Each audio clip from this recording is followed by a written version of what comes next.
The first sign of lumenfall was not the moons. It was the ocean behaving as though it had remembered a song. For days the waves had come in measured rows, their crests too even, their foam too fine, like lace laid carefully along the shore. Fishermen returned early with nets heavier than they ought to be, and even the gulls circled with a strange patience, as if waiting for something that could not be rushed. From the highest balcony of the Nacre Court, Princess Riasa watched the water darken toward evening. The sea beyond the palace glass was a hammered field of ink, flecked with pale sparks where lanternfish rose in slow spirals. Beneath that surface, the city breathed in its usual rhythms, corridors of coral archways, kelp gardens tied in neat braids, pearl lamps hung in symmetrical strings. Everything was where it belonged. Everything was always where it belonged. Riasa's hands rested on the balustrade, fingers still, nails pale as shell. The cold seeped into her skin in steady, honest increments. She preferred it. Cold was predictable. Cold did not ask for anything. Behind her, the muffled voices of courtiers drifted through the open doors of the receiving hall, low, careful tones, the sound of concern shaped into etiquette. She did not turn to look. She knew who stood there. She could name them by their pauses. Her Highness has taken to the balcony again, Lady Merrow murmured, making the words sound like sympathy instead of a report. The convergence draws near, answered Chancellor Vossen Kelver, silk smooth. It would be stranger if she did not feel its weight. Riasa's jaw tightened. Even from across the hall, she could feel the Chancellor's attention like a tide pulling at her ankles. He never watched with his eyes alone. He watched with expectations. A soft click came at the threshold, a deliberate sound, meant to announce without intruding. High-tide lector Odelia Starcurrent stepped out to the balcony, her robes drifting as though the water favored her. Odelia's hair was bound in a spiral braid threaded with moonstone beads that faintly caught the dimming light. The tide lector stopped beside Riasa without speaking. She simply looked out at the ocean as though she could read the future in its surface. When she did speak, her voice was quiet enough to be private even with the doors open. "You are counting the minutes." "I am counting the variables," Riasa corrected. Odelia's mouth curved, barely. "Same thing, in your mind." Riasa lifted her chin. "If the wolves arrive late, their lack of discipline will be noted. If they arrive loud, it will agitate the seamline. If their envoy forgets the proper address, it will become a spectacle. If their chorus cannot hold a steady rhythm. If," Odelia said softly, "you tell yourself enough IFS, you will drown in them." Riasa's gaze flicked toward the palace beneath them, to the windows that looked into the receiving hall. Courtiers moved like pale fish in a carefully stocked pond. Vossen was still there. Merrow too. Several others. Watching. Waiting. "They will want me flawless," Riasa said. The admission tasted like salt on a cut. Not only in the right. In the room. In the glance. In the breath between words. "They want the court flawless," Odelia replied. "They want certainty, and you wear it well." Riasa's fingers tightened on the balcony stone. "You say that as if it is praise." "It is recognition," Odelia said. "Not all armor is chosen. But all armor can be laid down when it is safe." Safe. The word felt like a joke, and Riasa let it pass without answering. Instead she watched the water again. Far in the distance, two pale arcs rose above the horizon, twin moons, one slightly larger, both climbing in deliberate silence. Between them, faintly, a bright smear in the sky like a scratch of silver ink, the comet. It had appeared 3 nights ago, and the city had changed since. Currents in the lower tunnels ran faster. Seagrass leaned toward the palace as though listening. Even the pearl lamps seemed to glow with a more anxious pulse. Lumenfall did not announce itself with fanfare. It pulled at the world until the world could no longer pretend it belonged to itself alone. A guard's trident tapped twice against the doorway, sharp, formal. Captain Sirin Kelpfire entered the balcony space with the crisp restraint of someone who had learned how to carry urgency without spilling it. "Your Highness," Sirin said. "Queen Ornal requests your presence in the deep audience chamber." Riasa's spine straightened. "Now." Sirin's eyes did not shift. "Now." Odelia inclined her head. "Go." Riasa swept past Sirin without another word. She could feel the court's gaze through the doorway like the press of water. She walked as she had been taught to walk, measured, unhurried, every motion a statement that nothing could unbalance her. Inside, the receiving hall's vaulted ceiling arched over a polished floor of mother of pearl. The pillars were carved into spirals that resembled curling waves. Every courtier bowed as Riasa crossed, their eyes lowered, their hands placed just so. The ritual of respect was a net, carefully woven to hold the court together. It could hold her too, if she let it. Chancellor Vossen made the deepest bow of all, his hand pressed to his chest. Princess. Riasa did not slow. Chancellor. Lady Merrow's smile was delicate as a fin. Your Highness. You look composed. Riasa gave her a glance sharp enough to cut. It is my habit. Merrow's smile held, though it tightened at the edges. Riasa moved on. The courtiers parted to let her through, and the chamber doors opened ahead like a mouth. The deep audience chamber was not truly deep, not compared to the lower caverns where the ocean pressed heavy and constant. But it was deeper than the public halls, and it had been designed to remind all who entered that the Nacre Court's power came from the sea's weight. The walls were living coral, trained into smooth ridges. Water flowed in thin sheets down channels that caught the moonlight from above and scattered it into shimmering patterns. The air was cooler here, thick with salt and the faint scent of kelp resin. Queen Ornal sat on a throne of pale stone flecked with nacreous veins, as if the rock had grown pearls in its bones. She wore no crown, she did not need one. Her hair was pinned in a severe coil, and her eyes were the exact shade of stormwater before lightning. When Riasa entered, the queen did not rise. She did not smile. She did not soften the room with any gesture that could be mistaken for warmth. Riasa, she said. Mother, Riasa replied, bowing with perfect angle and perfect distance, close enough to honor, far enough to remain herself. The queen's gaze moved over her the way a jeweler appraises a cut gem. Your posture is excellent. Your breathing is steady. Your composure is convincing. Riasa's throat tightened. Convincing. The wolves will arrive at first moonrise tomorrow, Queen Ornal continued, as if she had not heard. Their envoy is said to be the Alpha's son. He will be accustomed to noise and informality. He will test the seams of our patience without even knowing he does it. I am aware. You will not correct him publicly unless it is necessary, the Queen said. You will not give him the satisfaction of drawing attention to his ignorance. We will not become the subject of their laughter. Riasa's pulse throbbed once in her wrist. They laugh at everything. They laugh because they have never had to keep their world from collapsing, Queen Ornal said, and there was a flicker of something like contempt. Our rights keep the tides from turning cruel. Our vows keep the currents from devouring trade. Our rules are not decoration. They are survival. And the tide cord right requires them, Riasa said. It requires their resonance, Queen Ornal corrected. A crude tool, but a necessary one. The seamline will not hold without both songs. Riasa kept her face calm. It was easier here than in the hall.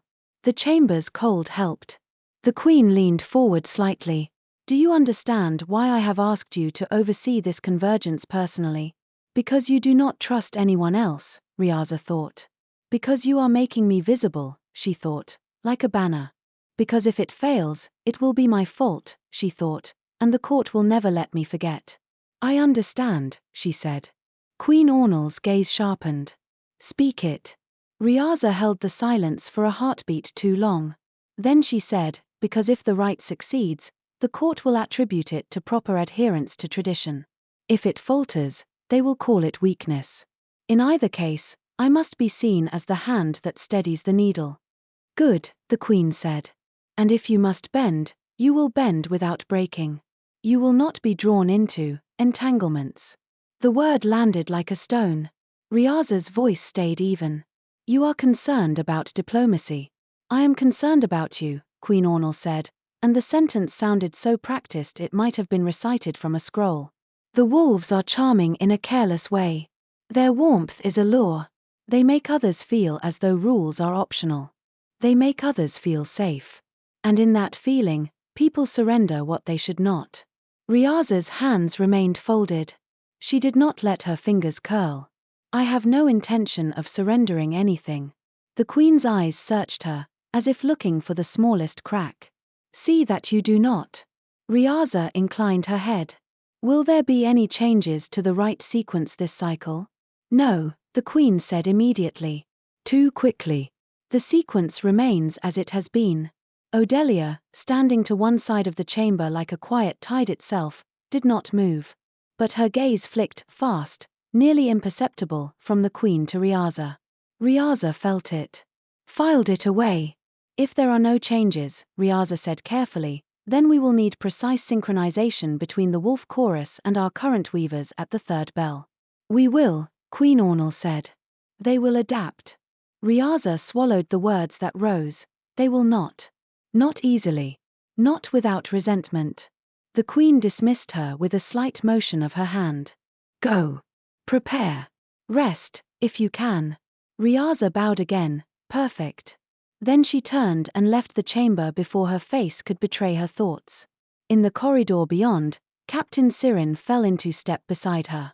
The seamline sent a shiver through the southern tunnels, Joryn said quietly. It's early. Riasa's pace did not change.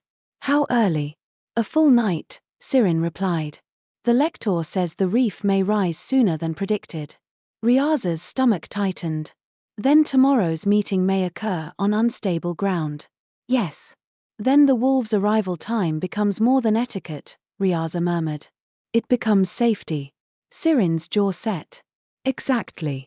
Riasa exhaled slowly, forcing the breath to remain even. Double the sentries at the upper arches. No one goes near the seamline access without my word. Yes, Your Highness. They moved through the palace as lantern lights shifted. Currents pressed against the coral walls with a faint, restless hiss. Somewhere far below, a whale sang a long note that seemed to bend as if the world itself were listening. By the time Riasa returned to her chambers, the first moon was high enough to throw a pale ribbon of light across her floor. Her rooms were elegant in the Nacre way, pale stone, woven kelp hangings, pearl lamps arranged in strict symmetry. A basin of fresh seawater sat in the center, ringed by smooth stones for shifting. Everything orderly. Everything controlled. Riasa stood in the doorway and stared at the basin as if it were a question. She could shift now, sink into her mer form and let the water hold her. It would ease the ache that lived in her joints when the convergence pulled at her bones. But if she did, she would feel the tide too clearly. She would feel the seamline trembling, the boundary thinning, the world loosening its grip. She closed the door instead and crossed to the desk where her convergence notes were laid out, rights, timings, resonance patterns, contingency protocols. She read them until the words blurred, then read them again. Perfection was not a choice. It was a requirement. When sleep finally came, it came in shallow fragments. She dreamed of coral rising into air, of water hanging like glass, of two moons staring down like judgment. She dreamed of voices, one sharp, one laughing, trying to find the same note. At dawn, the palace awoke with a tension that could not be disguised as ceremony. Courtiers moved more quickly, their robes snapping faintly in the currents. Guards stood straighter. Servants carried trays with hands too careful, as if the slightest clatter could break the day in half. Riasa was dressed in the ceremonial traveling mantle of the Nacre Court, a fitted gown of deep sea blue that shimmered like fishscale silk, with a cloak fastened at her shoulders by twin shell clasps. Her hair was bound in a braid that fell down her back, threaded with a single moonstone bead, no more. Excess was a kind of disrespect during lumenfall. Simplicity was reverence. Captain Joryn escorted her through the upper passageways toward the seamline access. The nearer they drew, the more the water around them seemed to hum. Even through stone and coral, Riasa felt the tug. Like a hand at her spine. The lector is already at the reef gate, Joryn said. And the Queen? Riasa asked. In the viewing gallery, Joryn replied. She will observe first.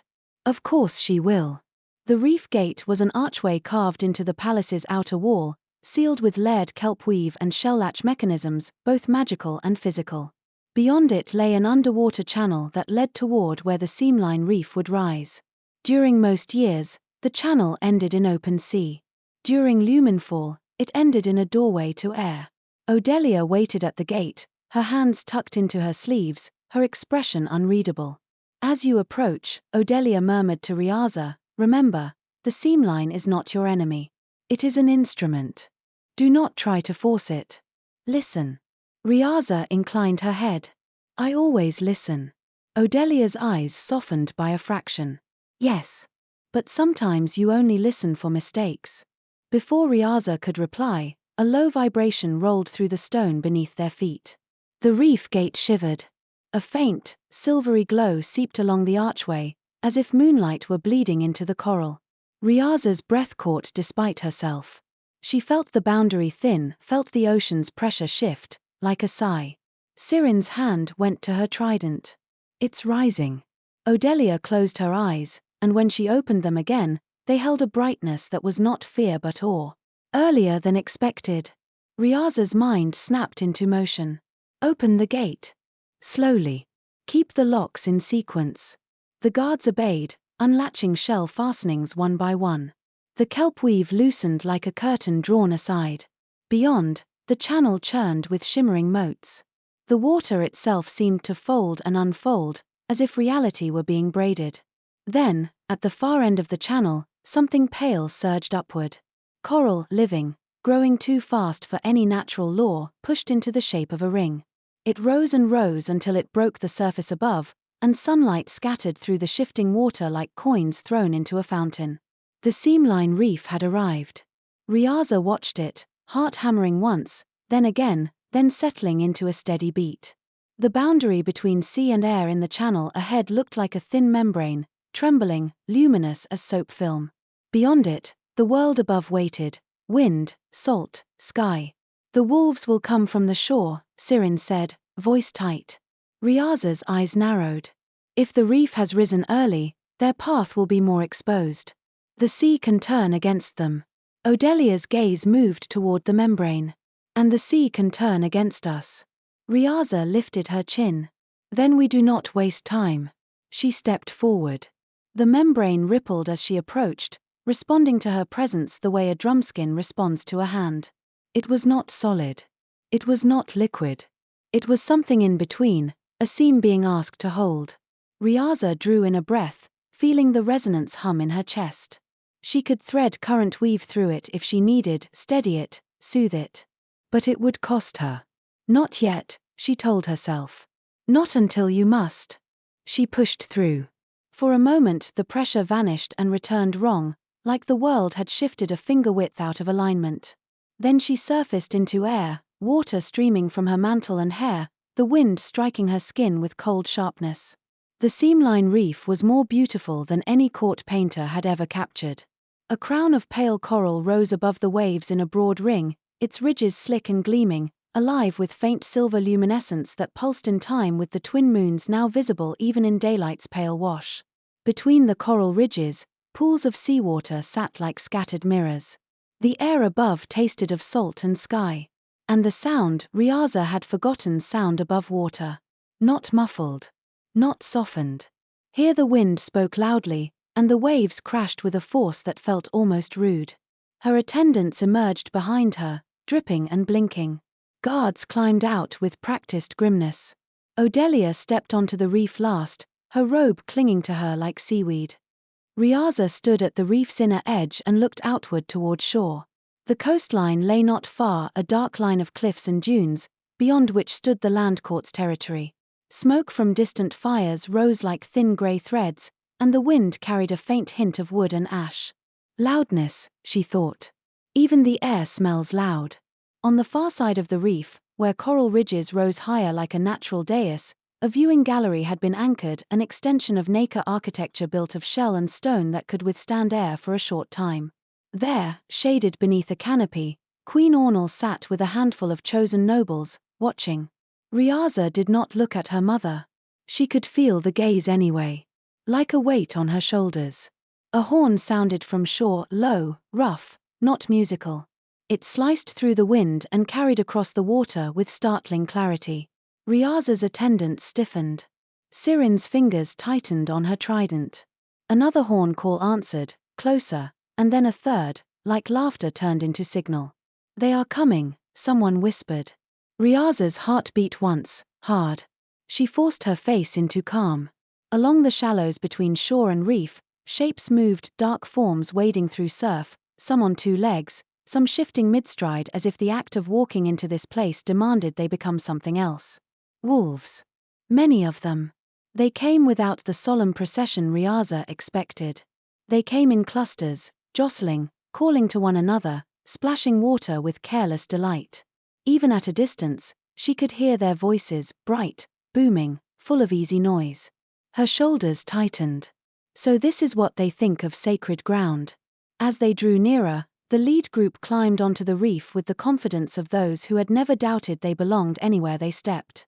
Their clothing was practical leather and cloth in deep earth tones, adorned with beads and carved bone pieces that looked like trophies turned into decoration. Their hair was loose or braided in uneven ropes. Water streamed from them and they shook it off like dogs, laughing. A tall man at the front threw back his head and shouted something to those behind him, and the sound rolled across the coral like a boulder. The reef's silver pulse flickered in response. Riasa felt it, felt the seamline tighten. Her annoyance sharpened into alarm. Then the tall man saw the Nacre party. He stopped abruptly, elbowing the wolf beside him. The laughter faltered, not from fear but from sudden awareness. The wolf's eyes traveled over the mer delegation, the symmetrical garments, the pearl lamps set into portable stands, the guards' rigid lines. Their expressions shifted into something like curiosity, then amusement, then wariness. A man stepped forward from among them, not the tallest, not the loudest, but somehow the one the others made space for without being told. He moved with an easy, unhurried gait, like he had all the time in the world.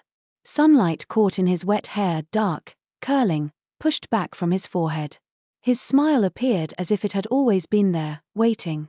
Riasa's first thought was, against my better judgment, he looks entirely too pleased to be here. He stopped a respectful distance away and placed a hand over his chest, bowing incorrectly, at the wrong angle, too casual. But he made the attempt. Princess of the Deep, he said, voice warm and clear. On behalf of the Bracken Court, I greet you.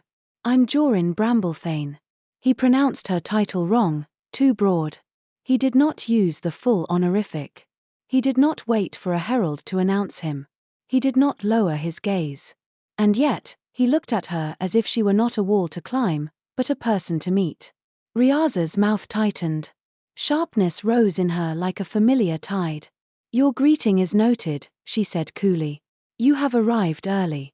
Joryn's grin widened, as if that were a compliment. The sea invited us. Didn't feel right to keep her waiting. One of the wolves behind him snorted with laughter. Riasa saw Sirin's jaw clench. The seamline's silver pulse flickered again, uneasy. Riasa took a single step forward, placing herself slightly ahead of her attendants. She did not raise her voice, she did not need to. In the quiet of the mer court's discipline, even a soft tone carried weight. The sea is not a host to be flattered, Riasa said. She is a force to be respected. This reef has risen early. Your noise is agitating it. Joryn blinked once, the smile softening without vanishing. He glanced down at the coral beneath his boots, as though noticing for the first time that it was not ordinary stone. Is it? He asked, genuinely. Riasa's patience thinned. Yes. Joryn's eyes lifted again. Then we'll do better. Riasa expected offense. She expected mockery. She expected pride. Instead he turned, lifting a hand toward his people. He didn't shout. He didn't bark an order. He simply made a motion, palm down, lowering slowly. And somehow, impossibly, the wolves' voices began to quiet. Not instantly. Not perfectly. But the laughter softened into murmurs, the splashing into careful steps. A few still grinned, but they watched Joryn now, reading his tone. Riasa felt the seamline's pulse steady by a fraction. That surprised her enough that her next words did not come at once. Joryn faced her again, his expression open. We're used to doing things loud. Doesn't mean we can't learn a different way for a few nights. Riasa's eyes narrowed. Few nights. The convergence lasts 5, Joryn said. That's what we've counted. You counted correctly, Riasa replied. But you must understand, this is not a festival. It is a ceremony that ensures prosperity. Failure has consequences. Joryn's gaze sharpened subtly, like a smile tightening into focus. We know. Riasa searched his face for the usual signs of careless charm, an attempt to flatter, to coax. But his attention did not drift. He seemed to be listening for something beneath her words, as though he could hear the urgency she did not say out loud. Behind her, Odelia's presence was like a steady current at Riasa's back. Riasa could feel the tide lector watching this exchange with quiet interest. Joryn shifted his weight slightly, glancing toward the Nacre viewing gallery. His eyes flicked over the nobles, the canopy, the queen's still figure. Is that Her Majesty? He asked, and for the first time his tone carried caution. It is Queen Ornal, Riasa said. You will address her with her full title when she chooses to speak with you. Joryn's mouth quirked. Right. Full title. I can do that. Can you? Riasa asked, and could not help it, could not resist the edge. Or will you forget the moment someone makes a joke? His eyebrows lifted, but his expression did not harden. If anything, amusement glimmered again, gentler now, less arrogant.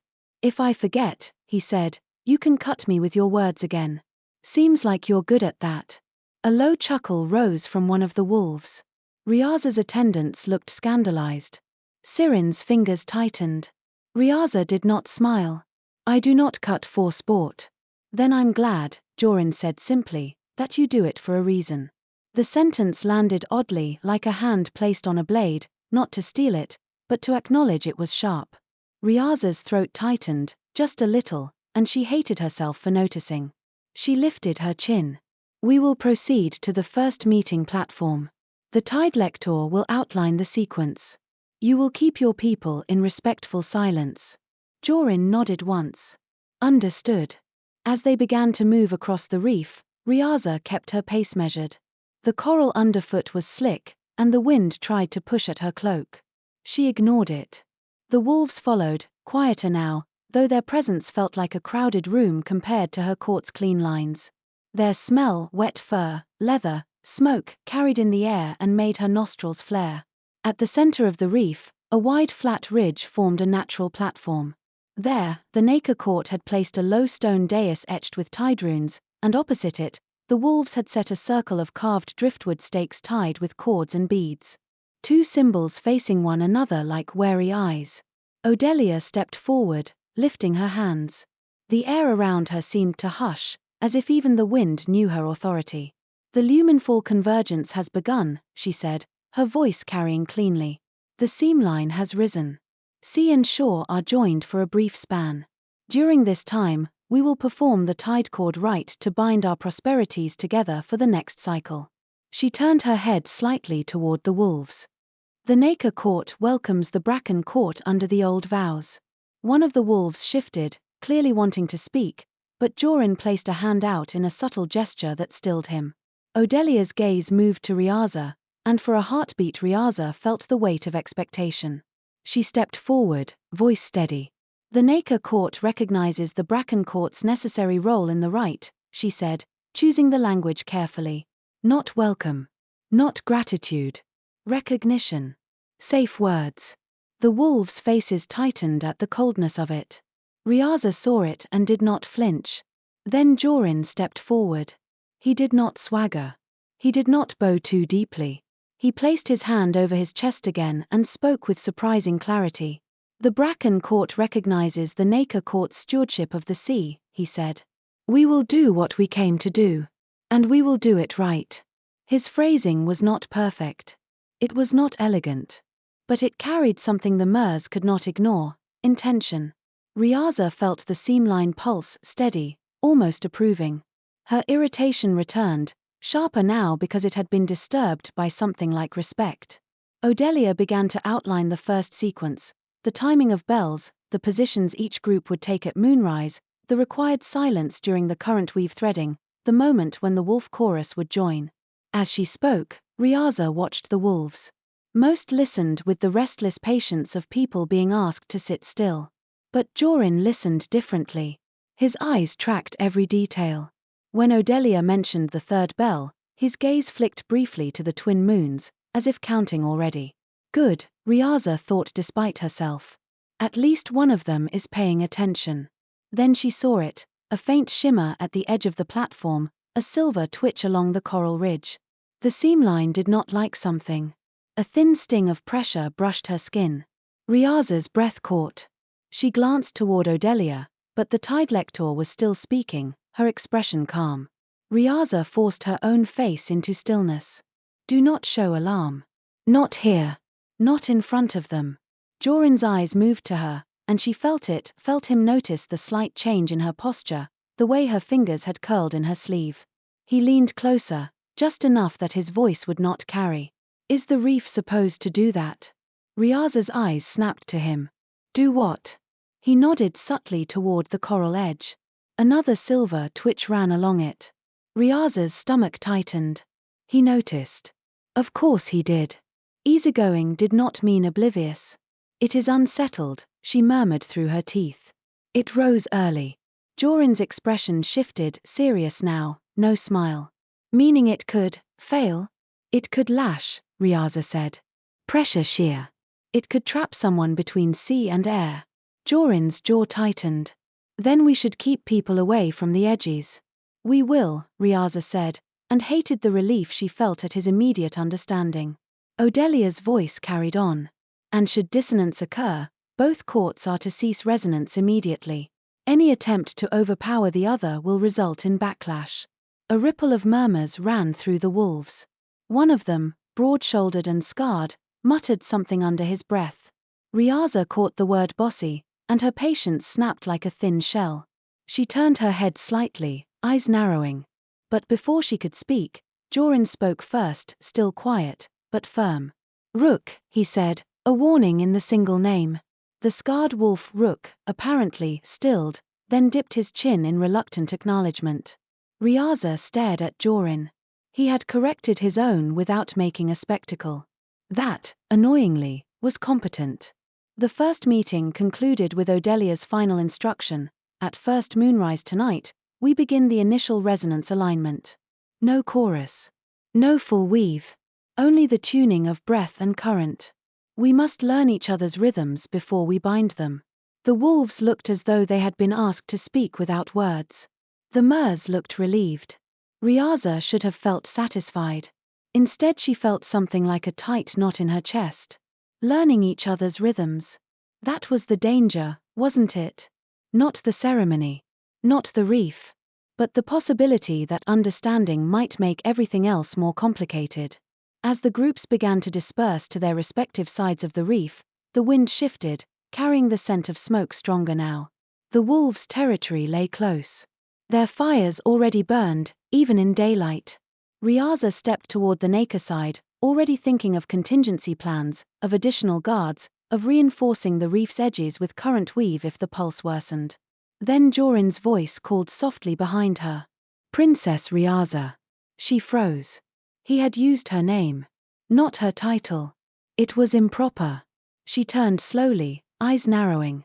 You have no permission to use my name.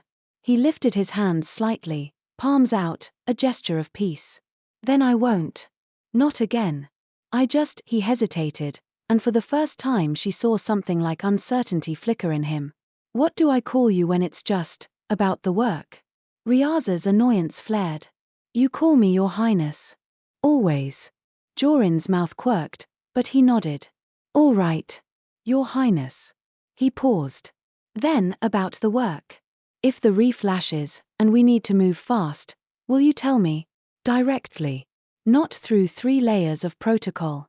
Riasa stared at him. The request was outrageous.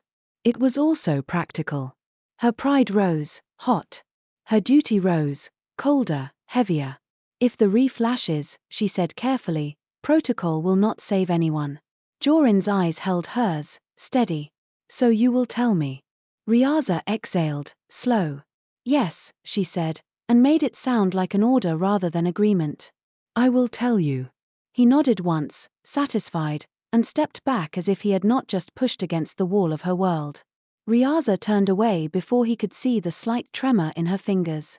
As she walked toward the Nacre gallery, she felt her mother's gaze land on her like a net tightening.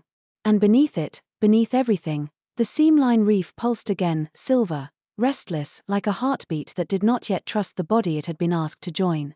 By the time the first moon began to climb, the Seamline Reef had changed its mind about stillness. It was not dramatic at first, just a subtle tightening in the air, like the moment before a storm decides whether to break. The coral ridges brightened along their veins, silver light seeping through them in slow pulses that did not match the waves. The pools trapped between the ridges sat too smooth, as if the water were holding its breath. Riasa stood at the Nacre platform with her attendants in a clean line behind her. Pearl lamps had been placed at precise intervals, their glow soft and unwavering even as wind tugged at cloaks and hair. Captain Joryn hovered a step behind Riasa's shoulder, trident angled down but ready. Across the reef, the Bracken Court gathered in their driftwood circle. No neat lines. No symmetry. But they had quieted since daylight, as though the reef itself had taught them to listen. A fire had been lit in a shallow stone bowl, carefully contained, smoke pulled sideways by the wind. Joryn stood near the front of their group, hands clasped behind his back. He looked absurdly relaxed, until Riasa noticed his breathing, measured, controlled, timed to the reef's pulse rather than his own ease. He had taken Odelia's instructions seriously. Odelia stepped between the two groups, her robes catching moonlight like foam. "Tonight is alignment," she said. "No weaving. No chorus. We tune." Riasa lifted her hands and felt the familiar hum in her chest. Current weave did not begin with singing the way outsiders imagined. It began with listening to the pressure in your bones and letting your breath fall into it. Amer's magic was a negotiation with the sea, not a command. She drew in a slow inhale.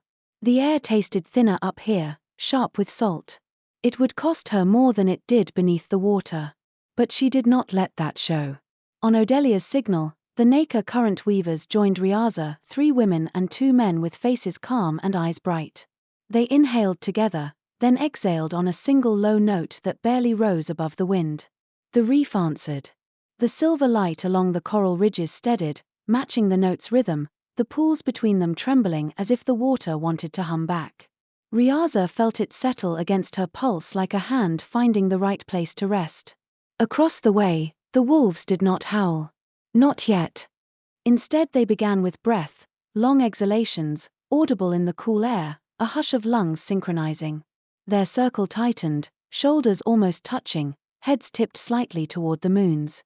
Joryn's gaze flicked to the Nacre platform, quick, checking. Then he closed his eyes and let his breath fall into time. The reef's pulse wavered. Riasa's concentration sharpened, immediate. The shift was small, but it was there, a subtle mismatch between the mer's low note and the wolf's breath rhythm. The coral brightened, then dimmed like a blink. Odelia lifted her hand, 2 fingers angled toward the bracken circle. A reminder, not a reprimand. The wolves adjusted, their breath slowing by a fraction. The reef smoothed. Riasa held her note steady, throat warming with the strain of sustained resonance. In water, the sound would carry and return, reinforcing itself. In air, it thinned faster, demanding more from her body. She kept her shoulders relaxed. She would not show fatigue on the first night. Minutes passed. The reef learned their combined rhythm. The silver glow began to slide along the ridges in a clean loop, circling the crown of coral like a ribbon being wrapped with care. Riasa allowed herself one small, controlled exhale between notes. "Good. We can do this." Then a laugh broke from the wolves' circle, quiet, but unmistakable. A single choked sound, as if someone had tried and failed to swallow amusement. The reef jolted. The silver ribbon snapped out of its loop, stuttering along the ridges in a jagged pattern. One of the pools shivered and spit a spray of water into the air like a sudden slap. Riasa's note faltered. Her stomach dropped.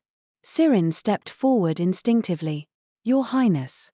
"Hold," Riasa hissed, forcing her tone back into place. She did not look away from the reef. She could feel dissonance like grit between her teeth. Across the way, Joryn's eyes were open now, sharp with warning. He didn't shout. He didn't scold. He turned his head slightly toward the source of the laugh. Rook Talomir had his fist pressed to his mouth, eyes wide with a look that said he knew he had done wrong but couldn't quite believe his own body had betrayed him. Joryn made a small, downward gesture with 2 fingers. Rook's shoulders dipped. He lowered his gaze. The rest of the wolves held their breath, tension pulling their circle tight. Riasa's pulse hammered once. She tasted salt, her own, from the strain of controlling her breath. The reef's light wavered again, then steadied as the bracken circle regained its rhythm. Odelia lifted both hands, steadying the moment like someone smoothing a wrinkle in cloth. "Continue," she said. Riasa did. They aligned for another span of minutes until the reef's pulse looped cleanly again. When Odelia finally signaled the end, Riasa's throat ached and her fingers tingled with the aftershock of resonance. The wolves exhaled in a collective release. A few shook out their shoulders, barely contained energy. They looked as though they'd been made to sit still while their muscles begged to run. Riasa turned slightly, forcing her expression into calm authority. "You must control your people," she said toward Joryn, loud enough to carry but not enough to invite a spectacle. Joryn's gaze met hers. He nodded once. "We will." A simple answer. No argument. No charm. That almost made her angrier. Because it left her nowhere to put her irritation except inside herself. The courts separated for the night. The Nacre party returned to their anchored gallery, where shell lanterns glowed and the air smelled of damp stone. The Bracken Court went to the opposite side of the reef, where their fire burned brighter now, throwing warm light across the coral ridges. Riasa stood at the edge of the Nacre platform, watching them. They were too comfortable here. Too at ease, laughing softly now that alignment was complete, touching shoulders, passing a cup between them. Their warmth was a thing you could see, like flame. It made her wary in a way she didn't like. "Your Highness," Odelia said quietly, stepping beside her. "You held well." Riasa did not look away from the wolves. "They nearly ruined it." "They nearly let their nature show," Odelia corrected.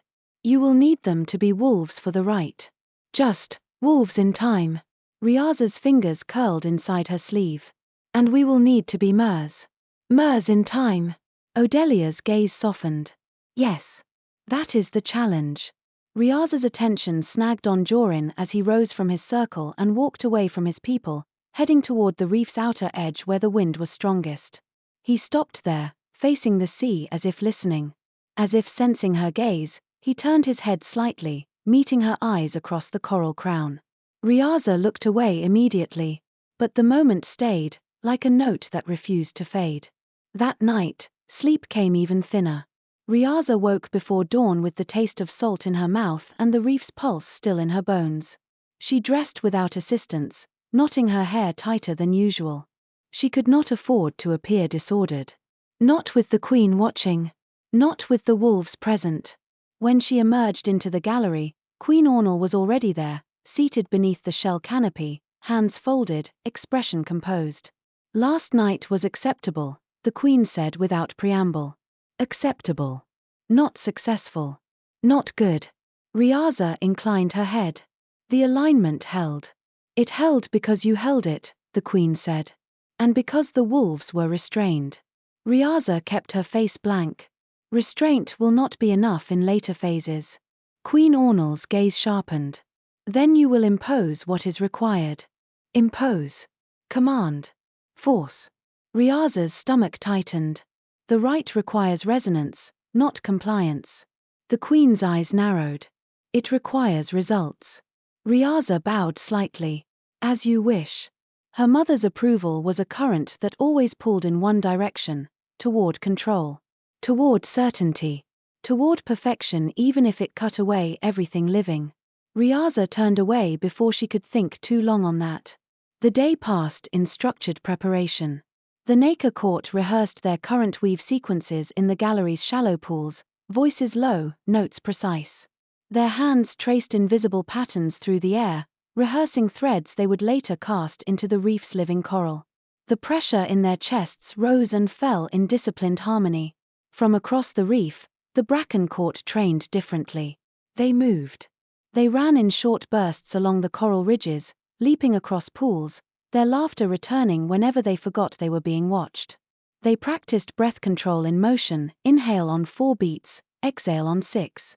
They tested how the reef responded to their footsteps, how the coral brightened and dimmed when they moved in groups versus alone. Riasa watched them once and scoffed. Then she watched again and realized it wasn't play. It was learning. They were studying the reef like a living thing, the way wolves studied a forest trail, by moving through it, not by staring. The thought unsettled her. Near midday, Odelia approached Riasa with a scroll of tide runes and a look that said she had decided something. I want you and Joryn to practice together, Odelia said. Riasa's head snapped up. Together? Odelia's tone was not negotiable. If the courts will not learn each other's rhythm through their leaders, they will never learn it at all. Riasa's mouth tightened. The Queen will not like it. Odelia's gaze held steady. The Queen will like failure less. Riasa's fingers tightened on the scroll. For a heartbeat she imagined refusing. Imagined keeping everything clean, separate, controlled. Then she remembered the reef's silver ribbon snapping out of rhythm at one laugh. She remembered the sting of pressure. The danger of a boundary that could turn against them all. She exhaled. Fine. Odelia nodded once, satisfied, and turned away as if it had always been inevitable. Riasa crossed the reef with Captain Sirin a step behind her, feeling every eye in both courts track her movement. The wolves' circle quieted as she approached, their easy conversation fading into cautious attention. Joryn stepped forward before she reached them, as if he'd been waiting for this. Your Highness, he said, the title correct now, the bow still imperfect but improved. This is unexpected. Do not make it into an event, Riasa said under her breath. Odelia wants practice. Joryn's eyes flicked to the tide lector, who stood at a distance with her hands folded as if she were watching weather. Practice, Joryn repeated, as if tasting the word. Then he nodded. All right. Riasa kept her expression cool. We will begin with breath alignment. No chorus. No weave. Joryn lifted an eyebrow. I know what alignment is. Do you? Riasa said sharply. Because last night your people. My people laughed, Joryn cut in, his voice still calm but the warmth banked. And you nearly bit through your own tongue trying not to show fear. Riasa's breath caught. Her eyes narrowed. I was not afraid. Joryn's gaze was steady. Then you were concerned. Riasa hated that he had found the softer word without making it sound like weakness. She forced her attention away from his face and toward the reef. Stand here. He stepped beside her at the platform's edge, close enough that she could feel the heat of him in the wind. It was wrong, an intrusion of warmth into her carefully regulated space. Riasa drew in a breath and let her voice drop into a low note that matched the reef's pulse. The coral beneath their feet brightened. Joryn closed his eyes and exhaled slowly. His breath made a faint sound, like wind through a hollow reed. The reef shivered, then steadied. Riasa adjusted her note by a fraction. Joryn adjusted his breath rhythm in response. For a moment, they found it, a shared timing that smoothed the coral's silver pulse into a clean loop. Riasa felt it settle in her chest, strange and satisfying. Like two gears sliding into the same track.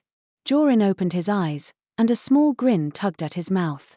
Not teasing. Not smug. Simply pleased, as if he appreciated craft. That felt different, he murmured. It felt correct, Riasa replied. And you can admit that. Riasa's gaze snapped to him. Do not push. Joryn's grin softened. Not pushing. Just noticing. Riasa turned her attention back to the reef. Again. They repeated the alignment, and each time it came faster. Their bodies learned each other the way musicians learn an unfamiliar partner, by listening between beats. Riasa began to anticipate when Joryn would lengthen an exhale and adjust her note a heartbeat before he did. Joryn began to sense when she would shift pitch and match his breath accordingly. It should have been purely mechanical. It wasn't. When Riasa's voice strained slightly, Joryn's eyes flicked to her throat, and his breath softened as if to give her room. When Joryn's chest tightened from holding rhythm too long, Riasa lowered her note, easing the reef's pulse so it would not demand as much from him. They were helping each other without discussing it. Without permission. Riasa felt the weight of watching eyes, the queen in the gallery, the wolves behind Joryn, her own attendants behind her. Every small adjustment between them was visible if someone knew what to look for. And she could feel it becoming something dangerous. Trust. Odelia approached, her expression unreadable. Good, she said. Now speak. Riasa blinked. Speak. While holding alignment, Odelia said. The rite requires voice and vow. You must learn to maintain resonance while words move between you. Riasa's stomach tightened. Words were sharper than notes. Words could slip. Joryn looked amused. All right. What do we talk about? Riasa's eyes narrowed. Nothing unnecessary. Odelia's gaze held hers. Talk about the work. But talk. Riasa drew in a breath, let her note settle again. The reef brightened. Joryn matched with breath. The silver loop formed. Riasa spoke without breaking rhythm. Your court's chorus, how many voices will you bring into the final phase? Joryn's reply came on a steady exhale. 12. It's traditional for us. But we can adjust if the reef needs fewer. You will not adjust without consulting, Riasa said, and heard how controlling it sounded even as she said it. Joryn's mouth quirked. Yes, Your Highness. Riasa tightened her jaw. Do not mock. I'm not, Joryn said, still on rhythm. I'm learning. Riasa's note wavered, the reef flickering. She corrected quickly. Learning what? Joryn's eyes stayed on the coral's pulse, but his voice softened. That you care about getting it right. Not about looking right. Riasa's breath caught. Her note thinned. The reef shivered. She tightened her control, forcing the pitch back into place. Of course I care about getting it right. Joryn's gaze lifted briefly to her face. Then we're on the same side. Riasa swallowed, throat aching with the effort of holding both resonance and composure. We were always on the same side. Joryn's lips curved slightly. Sure. The quiet skepticism in that single word made her want to snap at him. It also made her want to prove him wrong. Because he was not wrong. Not entirely. Her court treated cooperation like a necessary inconvenience. His court treated it like a challenge to enjoy. And somewhere between those two attitudes, the reef waited, indifferent to pride. Odelia stepped back, satisfied. Enough for today, she said. Riasa let her note dissolve. The coral dimmed to its resting glow. Joryn released a final slow breath and rolled his shoulders as if easing tension from his muscles. He looked toward her, expression open. You're good at this. Riasa's eyes narrowed automatically. Compliments were usually traps. I was trained.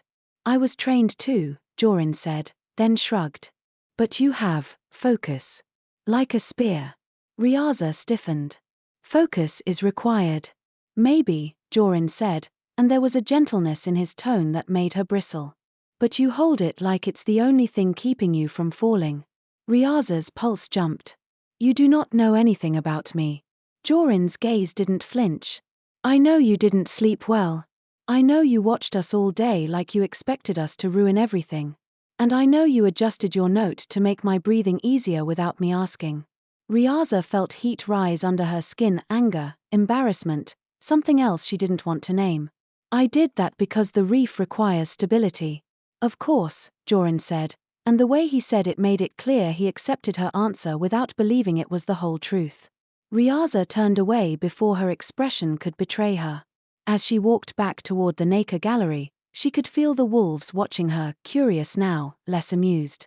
She could feel her own attendants' quiet tension, as if wondering whether their princess had just stepped too close to something dangerous. She could feel her mother's gaze waiting like a cold tide.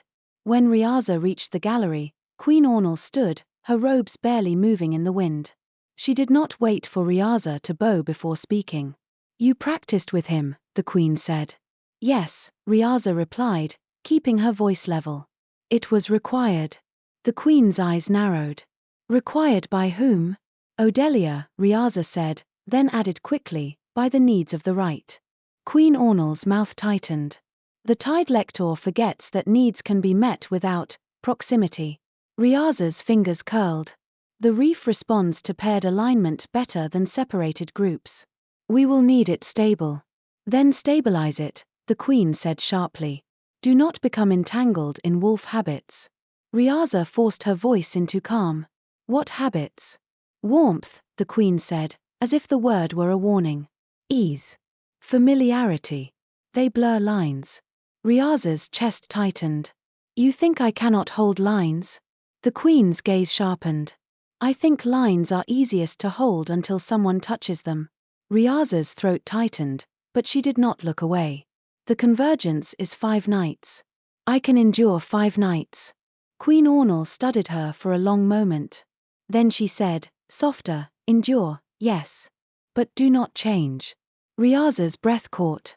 The words were meant as protection. They landed like a cage. She bowed, perfect. As you wish, Mother. That evening, the wind grew colder. The second alignment session began under a darker sky, the comet's silver smear brighter now as twilight faded. The Seamline Reef pulsed with more confidence, its coral ridges glowing like a living crown beneath the twin moons. Both courts gathered again, this time with an edge of anticipation. The first night had been survival. The second night held the promise of progress. Riasa stood in her place, feeling the ache in her throat from earlier practice. She ignored it.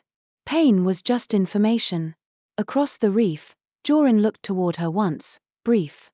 Not a smile, not a challenge, just acknowledgement, like a partner checking the other's readiness. Riasa told herself it meant nothing. Odelia lifted her hands. Tonight we align again, she said, and we add one element, motion. The mers stiffened. The wolves perked up, almost vibrating with approval. Not chaos, Odelia added, eyes flicking toward the bracken circle. Structured motion. The reef must learn to hold resonance while bodies move. The rite is not performed in stillness. Riasa's stomach tightened. Moving while weaving was harder in air. The risk of dissonance increased. But the reef's pulse tonight was stronger. It might hold. Riasa lifted her hands, drew in breath, and began the low note again. The current weavers joined. Their voices formed a steady thread in the wind. The wolves began with breath, then, at Odelia's signal, they stepped in unison, shifting their circle around its center point, a slow turn that kept their rhythm intact. The reef brightened, silver light sliding along its ridges in a smooth loop. Riasa's heart beat once, hard. It held. Then someone on the bracken side, an eager young wolf, barely more than a boy, stepped too quickly, breaking the unison. The reef jolted. A sharp sting of pressure snapped across the coral. One of the pools surged, spilling water outward like a thrown hand. Riasa's voice faltered. The loop broke. Stop. Odelia commanded. Both courts froze. For a heartbeat, the reef pulsed jaggedly, the coral brightening and dimming in erratic bursts. Riasa felt the dissonance bite into her chest. She tasted copper now, strain, the edge of voicing too long. Joryn moved before anyone else. He stepped out of his circle, not toward the reef's edge, but toward the center where the pulse was wildest. He did not speak. He did not howl. He simply planted his feet, drew in a breath that filled his chest like a bellows, and released it in a low, controlled hum, not a wolf chorus, not a mer note, but something in between. A steadying breath made audible. The reef shivered. Riasa's eyes widened. That was dangerous.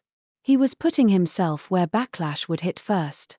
The coral's jagged pulse began to slow, as if the reef had found something to latch onto. Riasa's training snapped into place. Without thinking, she stepped forward too, lifting her hands, and let her voice fall into the hum he had offered, weaving her note around it like kelp around stone. The reef steadied. Silver light slid along the ridges, hesitated, then formed a loop again, messy at first, then smoother. Riasa held the note until her throat burned, until the reef's pulse settled fully into rhythm. When she finally let the sound dissolve, the wind rushed into the sudden silence, loud and cold. Everyone stared. Odelia's eyes were bright with something like satisfaction. Captain Sirin looked as though she might scold Riasa for stepping forward. The wolves looked at Joryn with a new kind of respect. The mers looked at Riasa with shock that she had moved without permission. Riasa's heart hammered. She could feel her mother's gaze from the gallery like ice against her spine. Joryn turned his head slightly toward her, breathing hard but controlled. His expression was not triumphant. It was steady. Grateful, almost. "You said you'd tell me if it lashed," he murmured, voice low enough only she could hear. "You didn't.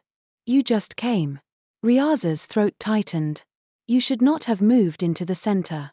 Joryn's mouth quirked faintly. "You should not have followed." Riasa's eyes flashed. "I did not follow. I acted."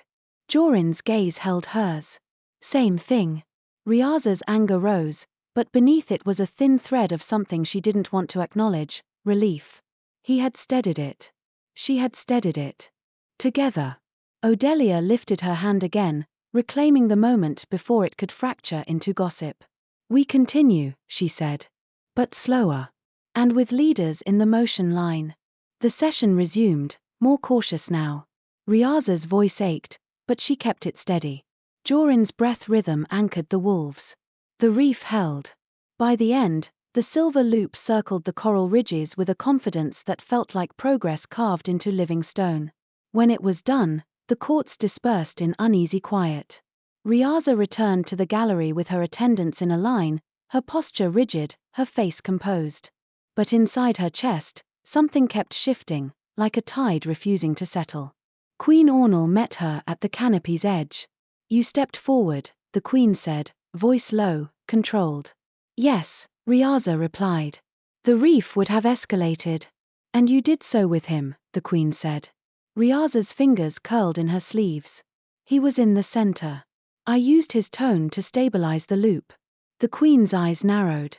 "He placed himself there intentionally." Riasa hesitated. She could not deny it. "Yes." The queen's gaze sharpened into something almost fierce. "Do you see how quickly his choices can force yours?" Riasa's throat tightened. "He saved the alignment. And made himself necessary," the queen said, and the bitterness in her voice startled Riasa. "That is how wolves work. They make you feel grateful. They make you feel as though you owe them." Riasa's chest tightened. "He did not demand anything. He does not have to," Queen Ornal said. "He will smile, and people will lean toward him without realizing they move." Riasa's pulse hammered. "I do not lean." Queen Ornal's eyes searched her face. "Then do not." Riasa bowed. "Perfect. As you wish, mother." She retreated into the gallery's interior, where the air was cooler and the shell walls muffled the wind. Her attendants hovered, uncertain whether to speak. Captain Sirin's gaze was sharp with worry. Riasa dismissed them all with a gesture. She needed silence. Alone, she sank onto the stone bench beside the shallow pool. Her reflection stared back at her in rippling fragments, moonlight breaking her face into shifting pieces. Her throat burned. Her hands trembled faintly from strain. And in her mind, she kept seeing Joryn stepping into the center of the reef's wild pulse without hesitation, as if he trusted that she would meet him there. As if he assumed she would not let him stand alone. Riasa closed her eyes, pressing her fingers to her throat as if she could erase the memory by grounding herself in pain. This was not romance. Not yet. Not even close. It was something worse. It was a beginning. Outside, across the reef, the bracken fire burned bright, and laughter rose again, softer this time, edged with or rather than careless ease. Riasa listened to it, heart tight, and told herself she was listening only for danger. But when she finally fell asleep, her dreams were no longer only coral and moons. In them, a low hum steadied the world, and her voice against her will answered. On the third day of lumenfall, the Seamline Reef began to feel less like a bridge and more like a test. The coral ridges held their glow longer between pulses now, silver light settling into the stone as if it had decided the world above was worth learning. The pools between the ridges no longer shivered at every stray step. Even the wind seemed to change its mind about how hard to push, gusting in shorter bursts, as though it too were practicing restraint. That should have brought relief. Instead, it made the watching sharper. Riasa felt it in the way her attendants' eyes tracked her movements, in the way Captain Sirin's jaw tightened whenever Joryn was within speaking distance, in the way Lady Merrow's smile seemed to hover just a beat too long whenever Riasa crossed the reef.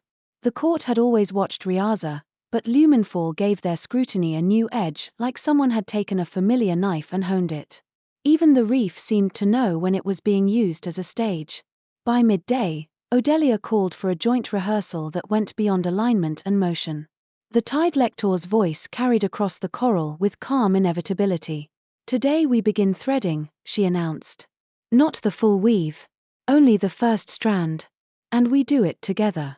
The Nacre current weavers formed their line, pale and precise, hands held at identical angles.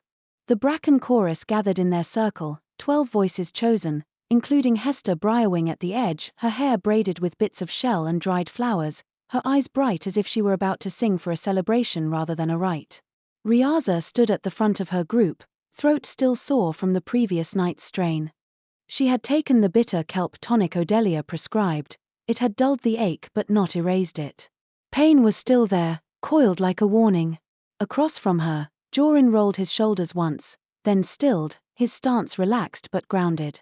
He had a way of looking effortless even when he was clearly choosing control.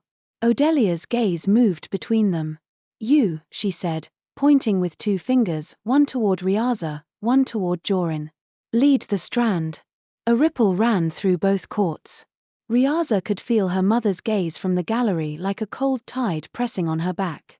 Riasa's lips tightened. "The strand can be led by the current weavers." "It can," Odelia agreed. "And it will fail." Riasa's eyes narrowed. "Because the wolves."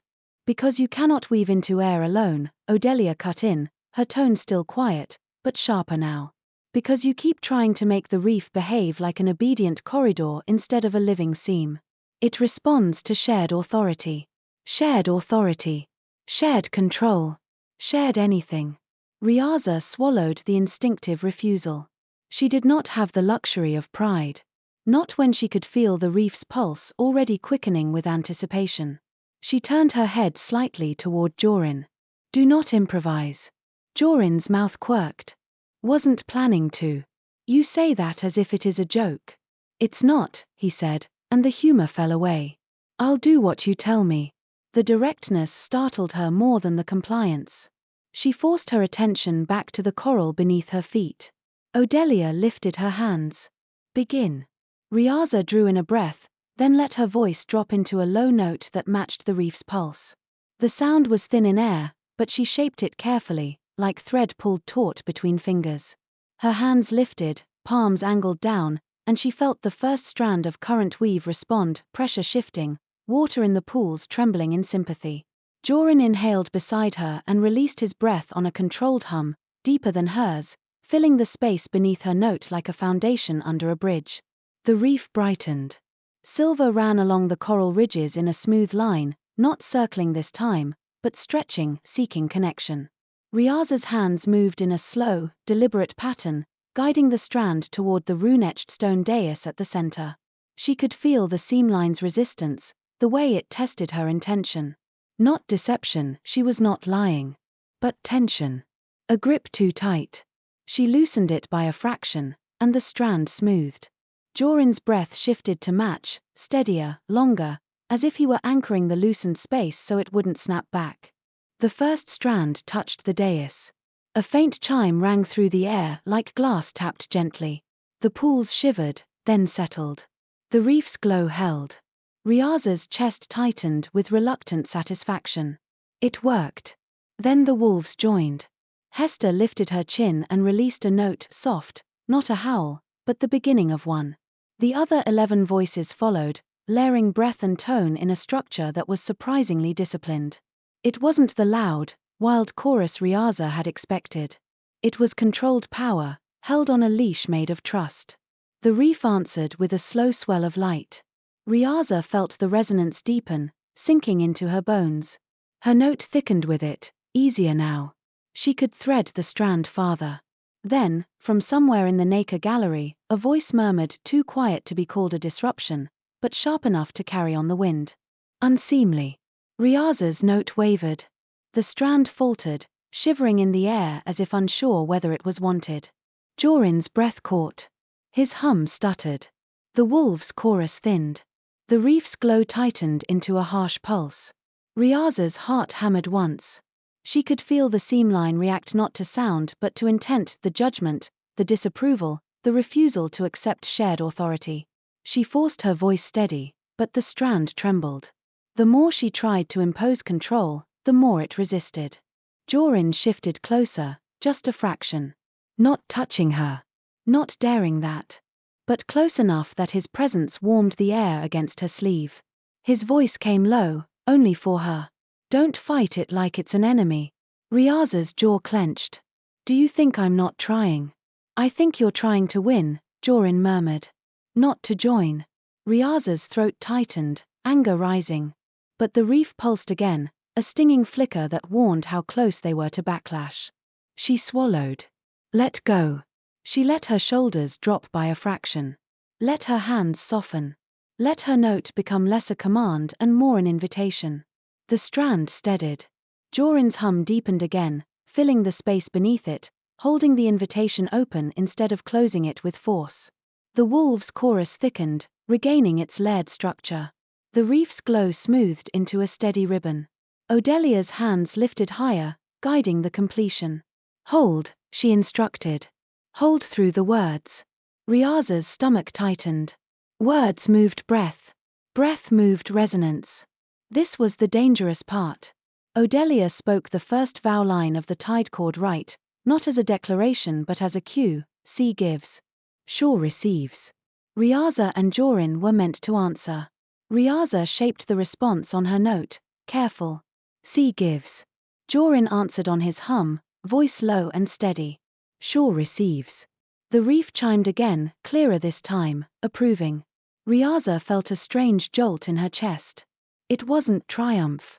It was something like relief that tasted too much like gratitude. Odelia spoke again. Shore gives. Sea receives. Riasa answered, shore gives, and Joryn followed, sea receives.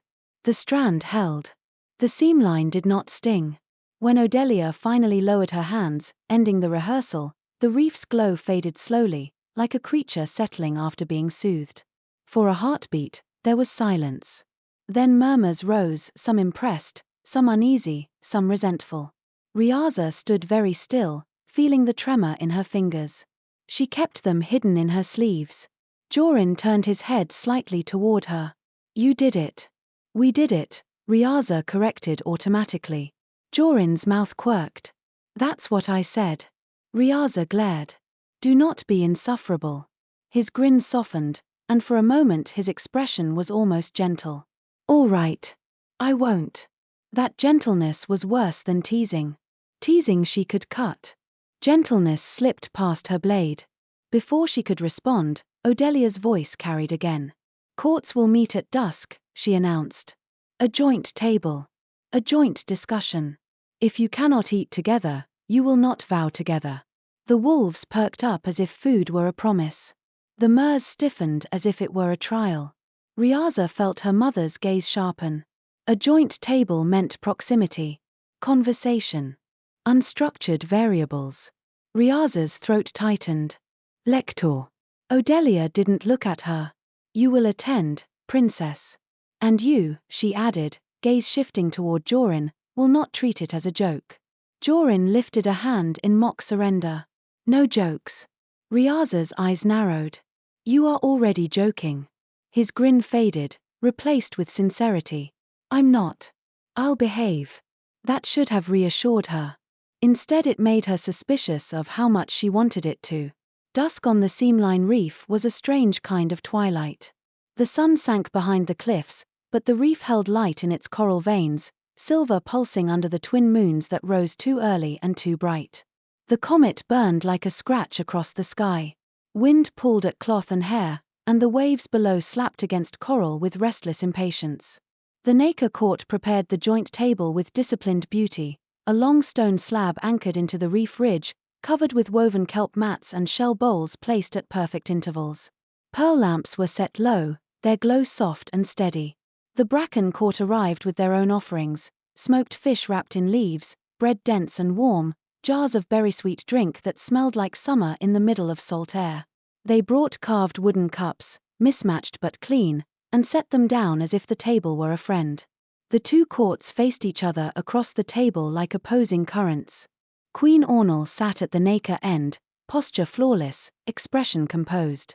Alpha Corvin Bramblethane sat at the Bracken end, broad-shouldered and restless, his gaze moving constantly as if the stillness of a formal meal offended him. Beside him sat Brizette, calm as stone warmed by sun, her eyes taking in everything without hardening. Riasa took her seat beside her mother. Joryn sat on the opposite side, near his father, with Rook and Hester nearby. Odelia sat near the center, a quiet anchor between them. At first, the meal was a dance of restraint. Mers ate neatly, taking small bites, speaking only when spoken to. Wolves ate with the frank hunger of people who didn't pretend their bodies weren't alive. Their laughter threatened to rise more than once, then was smothered by the knowledge that one wrong sound could make the reef sting. Queen Ornal began with formal phrases of shared prosperity. Alpha Corvin responded with blunt promises of cooperation. The words met in the middle and slid past each other without quite touching. When the first tense silence arrived, Odelia broke it with a simple question directed at both sides. What do you fear if the right fails? The table stilled. Queen Ornal's eyes narrowed slightly, as if the question was indecorous. But she answered anyway, because Odelia's authority carried weight even over pride. I fear storms, the Queen said. Storms that do not obey season. Currents that strip our reefs. Trade routes that become graveyards. Alpha Corvin's jaw tightened. I fear empty nets and hungry pups, he said. I fear the forest turning dry at the roots. I fear our coast becoming a place where nothing stays. The honesty made the air shift. For the first time, the fear beneath tradition was visible, shared. Riasa glanced toward Joryn without intending to. His gaze was on the table, jaw tight. He looked as though he carried the weight of those fears not as abstract threats but as something he had imagined too vividly. Odelia's eyes moved to Riasa. And you, princess? Riasa's mouth tightened. The answer that rose, failure, disgrace, weakness, was too personal. Too human. She shaped it into something safer. I fear dissonance, she said. I fear that our peoples will choose pride over prosperity. Queen Ornal's gaze flicked toward her, approval and warning in equal measure. Odelia's gaze moved to Joryn. And you? Joryn's fingers tightened around his cup. He didn't look at his father. He didn't look at Riasa. He stared at the table as if he could see the reef's pulse through stone. I fear we'll prove ourselves right, he said quietly. The wolves shifted, startled by the softness. The mers stiffened, uncertain how to hold it. Joryn lifted his eyes then, meeting Odelia's gaze. We've told ourselves for generations that the other side can't be trusted. If the right fails, we'll say, see? And we'll stop trying. That's what I fear. Silence held, tight but different now. Less brittle. More thoughtful. Alpha Corvin's expression softened by a fraction, surprise, perhaps, that his son had spoken something so heavy without dramatics. Queen Ornal's eyes narrowed, as if assessing whether this was manipulation. Riasa felt her chest tighten. Because Joryn's fear was not about famine or storms alone. It was about surrendering to division because it was easier. It was, in its own way, a kind of courage. Odelia let the silence sit, then nodded once. Good. Then you know what is at stake. As the meal continued, the conversation began, slowly, to find seams where it could hold. Brizette asked Odelia about the history of the tide cord, her tone respectful. Hester spoke of how the wolf chorus trained breath control in winter, and one of the Nacre current weavers admitted, almost reluctantly, that the discipline sounded familiar. Alpha Corvin complained loudly about the stiffness of mer-seating, and Siren's mouth tightened, but Brizette elbowed him, murmuring something that made him laugh under his breath instead of snapping. Queen Ornal remained cool, her gaze sharp. But even she spoke once, asking how the Bracken Court kept their pack unified without strict protocol. The question sounded like a challenge. Alpha Corvin shrugged, then looked at Brizette as if checking his answer. We keep each other fed, he said. We keep each other seen. If someone's drifting, we pull them back with noise until they remember they belong.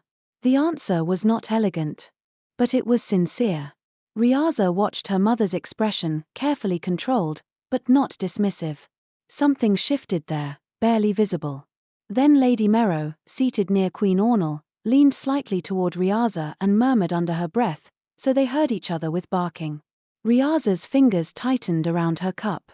Across the table, Rook's head lifted, eyes narrowing, as if he had caught the tone even if he hadn't heard the words. Joryn's gaze flicked toward Rook, then toward Riasa, quick, quiet. A question without asking. Riasa swallowed. She could let the comment pass. That was the safe choice. No sparks. No dissonance. But she remembered the strand trembling when someone murmured unseemly. She remembered how judgment itself could unsettle the reef. Riasa set her cup down softly and looked at Merrow. You speak as though belonging is foolish, she said, voice calm but sharp. Do you prefer loyalty that only exists on paper? Merrow blinked, smile tightening. I meant no offense, Your Highness. You meant amusement, Riasa corrected. And amusement at another court's way of surviving is poor taste. The table went still. Queen Ornal's gaze snapped to Riasa, warning flaring. Rook's shoulders lowered, as if relieved the insult had not been allowed to fester. Joryn's eyes widened slightly, then softened into something like respect. Merrow lowered her gaze, stung. Forgive me. Riasa inclined her head, granting the apology not to Merrow but to the moment. Let us proceed. Odelia's eyes met Riasa's for a heartbeat. Not approval. Recognition. The meal continued. Later, when the last of the shared dishes had been eaten and the pearl lamps burned low, Odelia stood. Enough, she said. Tonight we rest. Tomorrow, the second strand. The courts began to disperse, tension loosening into tiredness. Riasa rose with her mother, prepared to return to the gallery. But as she stepped away from the table, she felt a presence at her side, not blocking, not crowding, but near. Joryn walked beside her, quiet. Captain Sirin moved instantly, closing the distance like a drawn line. Your Highness. Riasa lifted a hand slightly, stopping her without looking. Sirin froze, displeased but obedient. Joryn's voice stayed low. You didn't have to do that. Riasa's eyes narrowed. Do what? Defend us, he said simply. Riasa's throat tightened. She kept walking, posture rigid. I defended the right. Joryn's mouth quirked faintly. Sure. Riasa shot him a glare. Do not. He lifted both hands slightly, a gesture of surrender. All right. They walked in silence for several steps. The reef's silver glow pulsed underfoot, steady as a heartbeat. The waves below sounded louder now that the table's tension had eased. Joryn spoke again, softer. Thank you. Riasa's fingers curled in her sleeves. Gratitude was dangerous. It created debts. It created closeness. You are welcome, she said, the words stiff. Joryn didn't mock her stiffness this time. He only nodded, as if accepting her offering in the form she could bear to give it. When they reached the edge of the Nacre gallery, Riasa stopped. This is far enough. Joryn halted, respectful. Yes, Your Highness. Riasa hesitated. The next words rose without permission, fueled by something she didn't want to name. The strand earlier, she said. Your hum, you stabilized the base. Joryn's eyes warmed. So did your note. Riasa frowned. That is not what I said. His smile widened slightly. Then what are you saying? Riasa's throat tightened. She forced the words into something safe. Your control is better than I expected. Joryn's smile softened. And your flexibility is better than you think. Riasa's breath caught. I am not flexible. Joryn's gaze held hers. You spoke up at the table. You adjusted your weave to match my breath. You stepped into the center last night. Riasa's pulse jumped. Those were requirements. Joryn nodded slowly. Then the right is lucky it requires bravery. Riasa felt heat rise under her skin, anger and something else too close to warmth. Good night, she snapped, turning away before her face betrayed her. Good night, Joryn said, and the softness in his voice followed her like a tide that refused to stop at the line she'd drawn. That night, the reef's pulse seeped into Riasa's sleep again, but this time her dreams were not only coral and moons. In them, she was standing at the edge of the sea where water met air, and someone's breath beside her matched her heartbeat so perfectly it steadied her when the world tried to tilt. When she woke before dawn, her throat still ached. Her chest felt tight, as if she had been holding something all night without realizing it. She dressed in silence and went to the shallow pool in her chamber, staring at her reflection until it stopped looking like a stranger. "You are the princess of the Nacre Court," she told herself quietly. "You do not drift." But when she said it, she heard the echo of Joryn's voice, bravery. It made her angry because it sounded like truth. The fourth day of luminefall arrived with a sky that looked too clean. No clouds. No haze. The comet bright and unwavering. Twin moons pale ghosts even in daylight. The reef pulsed steadily, silver light calm beneath the surface glow. It was the kind of calm that preceded either success or disaster. Odelia gathered both courts before midday. "Second strand," she announced. "Today we braid." "Not fully. Enough to test the seam." Riasa's stomach tightened. The first strand had been delicate. The second would be binding, heavier, harder to hold in air. It would demand more voice, more breath, more trust. Queen Ornal watched from the gallery, expression unreadable. Alpha Corvin stood on the opposite ridge, arms crossed, gaze restless. Riasa stepped into position at the dais. Joryn took his place beside her. They did not look at each other. Not at first. Odelia's hands lifted. "Begin." Riasa drew in a deep breath, feeling the ache in her throat and the pressure in her chest. She let her note drop low and steady, shaping the first strand again. The reef brightened in response, silver light sliding along its ridges like a ribbon pulled taut. Joryn exhaled on his hum, deeper, anchoring. The wolves' chorus joined behind him, 12 voices layered in disciplined breathsong. The mer's current weavers joined behind Riasa, their notes precise. The first strand formed quickly. The reef recognized it now. Odelia's voice cut through the resonance. "Second strand." Riasa lifted her hands, fingers trembling faintly.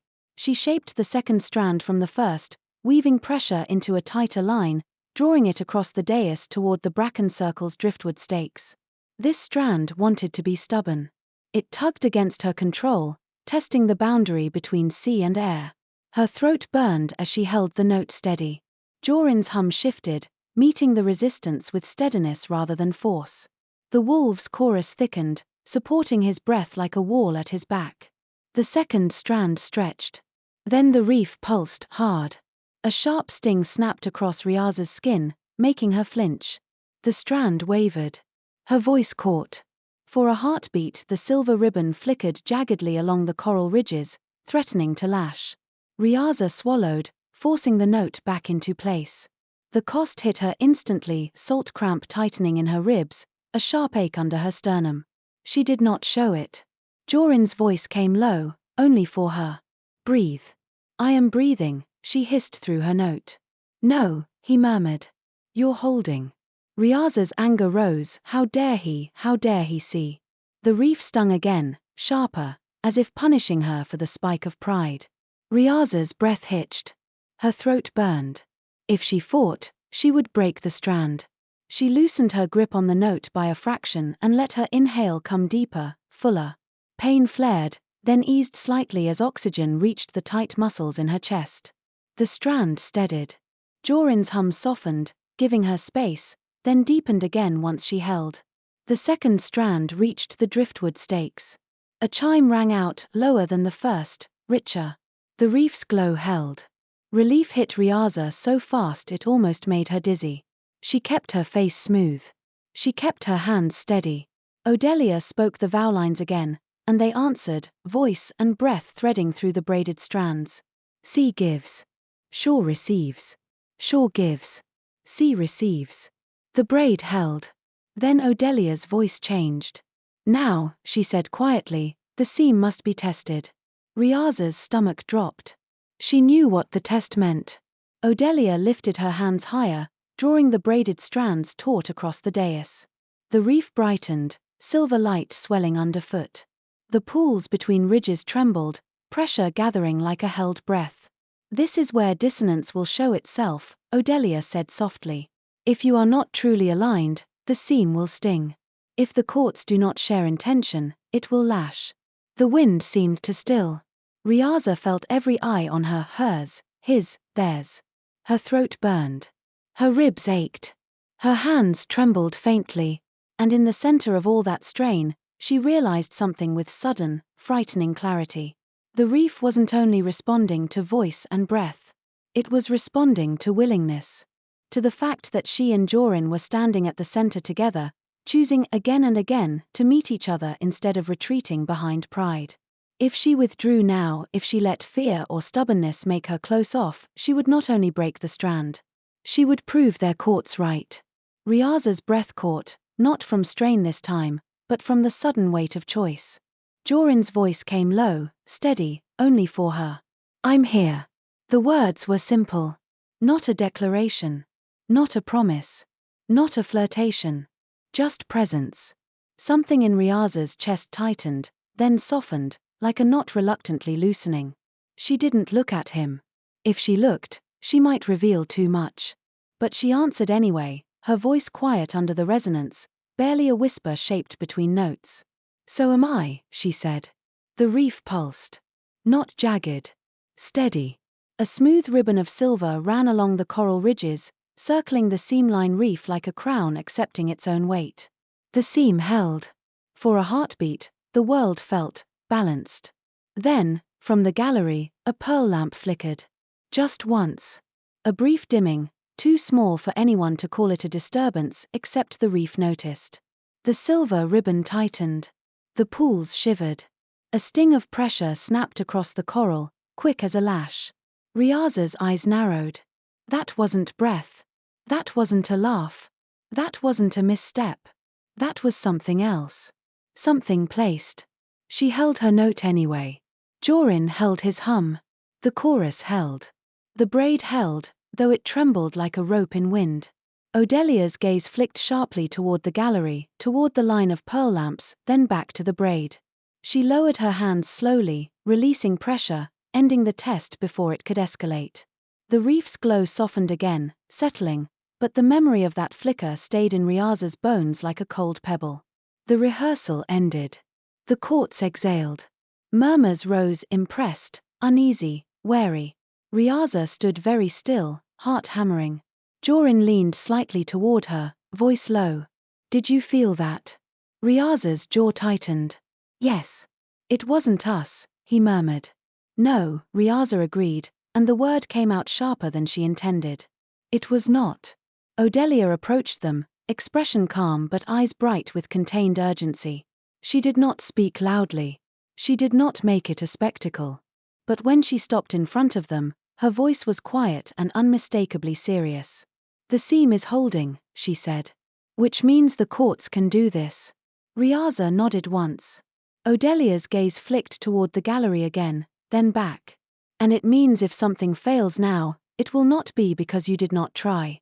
Riasa's stomach tightened. "Lector." Odelia lifted a hand slightly, stopping her question. "Not here. Not yet." Her gaze moved to Joryn. "Keep your people steady. Keep them from reacting to whispers." Joryn's jaw tightened. "Whispers about what?" Odelia's eyes held his. "About each other. About you." Joryn's gaze flicked to Riasa, then back. "Understood." Odelia's gaze moved to Riasa, softer now. "And you," she said quietly, "must stop letting pride turn your throat into stone. Your body is paying for your composure." Riasa's fingers curled. "I can endure." Odelia's eyes sharpened. "Endurance is not the same as strength."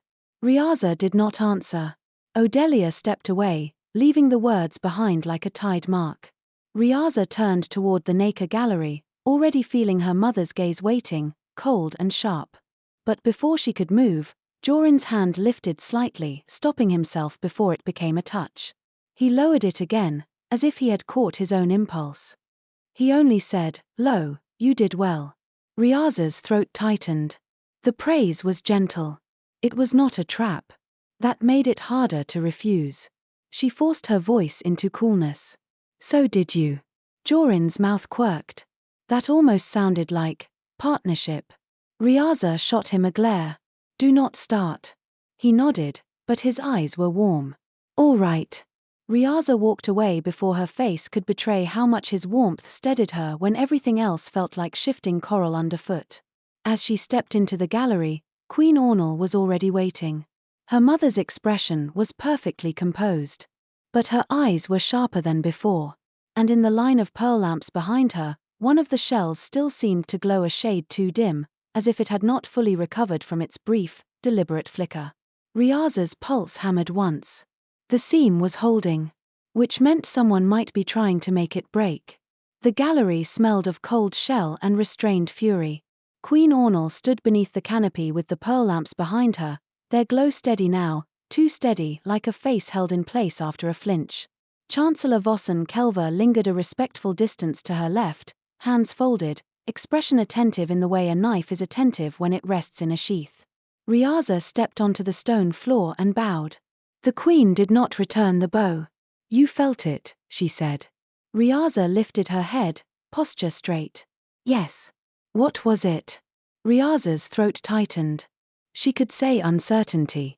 She could say the reef was unsettled. She could say the seamline was unpredictable. All true. All safe. But the reef sting had been too precise. Too timed. Too placed.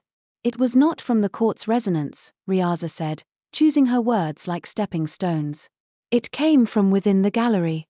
The queen's eyes narrowed. That is an accusation. It is an observation, Riasa replied, voice even.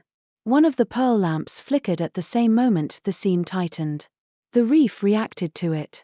Vossen's gaze shifted, a mild surprise that would have looked convincing if Riasa hadn't been watching him from the first day. Pearl lamps do not affect the seam, he said smoothly. They are light. They are light anchored in shell, Riasa said, and felt the tide lector's lessons rise in her mind. Shell holds resonance. That is why we seal vows in it. The queen's jaw tightened. Odelia has filled your head with speculation. Riasa's fingers curled inside her sleeves. Odelia has kept us alive. The words hung too sharp. Riasa saw her mother's eyes flash. Do not forget yourself, Queen Ornal said softly. Riasa swallowed. I do not forget. I remember what is required. And what is required, the queen said, is that you stop standing so close to the wolf. Riasa's pulse jumped. That is not related. It is, the queen said immediately. The court is watching you. The reef is watching you. And the wolves are. Vossen cleared his throat, a quiet interruption disguised as concern. Your Majesty, the Bracken Court is informal. Their son speaks easily. It is not difficult to imagine how easily boundaries blur. Riasa's gaze snapped to him. We are not discussing boundaries. We are discussing a threat to the right. Vossen's expression remained composed. If you believe there is a threat, Princess, we will investigate. But stirring suspicion on the eve of the convergence peak will do more harm than a flickering lamp. The queen's eyes narrowed, and Riasa saw how neatly his words fed her mother's fear. Avoid scandal, avoid instability, avoid anything that looks like weakness. Riasa drew in a careful breath. If we ignore the cause, the seam may lash tomorrow. People could be harmed. The queen held her gaze. Then you will be flawless tomorrow. You will not give the seam a reason. Riasa's throat tightened. The seam does not care about my flawlessness. It cares about order, Queen Ornal snapped, and then the edge in her voice was gone, smoothed over as if it had never shown. Rest, Riasa. Conserve your voice. Tomorrow requires strength. Riasa bowed again, perfect. She turned to leave. Behind her, Vossen's voice followed, mild as seafoam. Your Highness, perhaps it would be wise to avoid unnecessary contact with the wolves tonight. Avoid misunderstandings. Riasa did not turn back. Perhaps it would be wise, she said, to avoid unnecessary assumptions. She left the gallery with her spine rigid and her mind racing.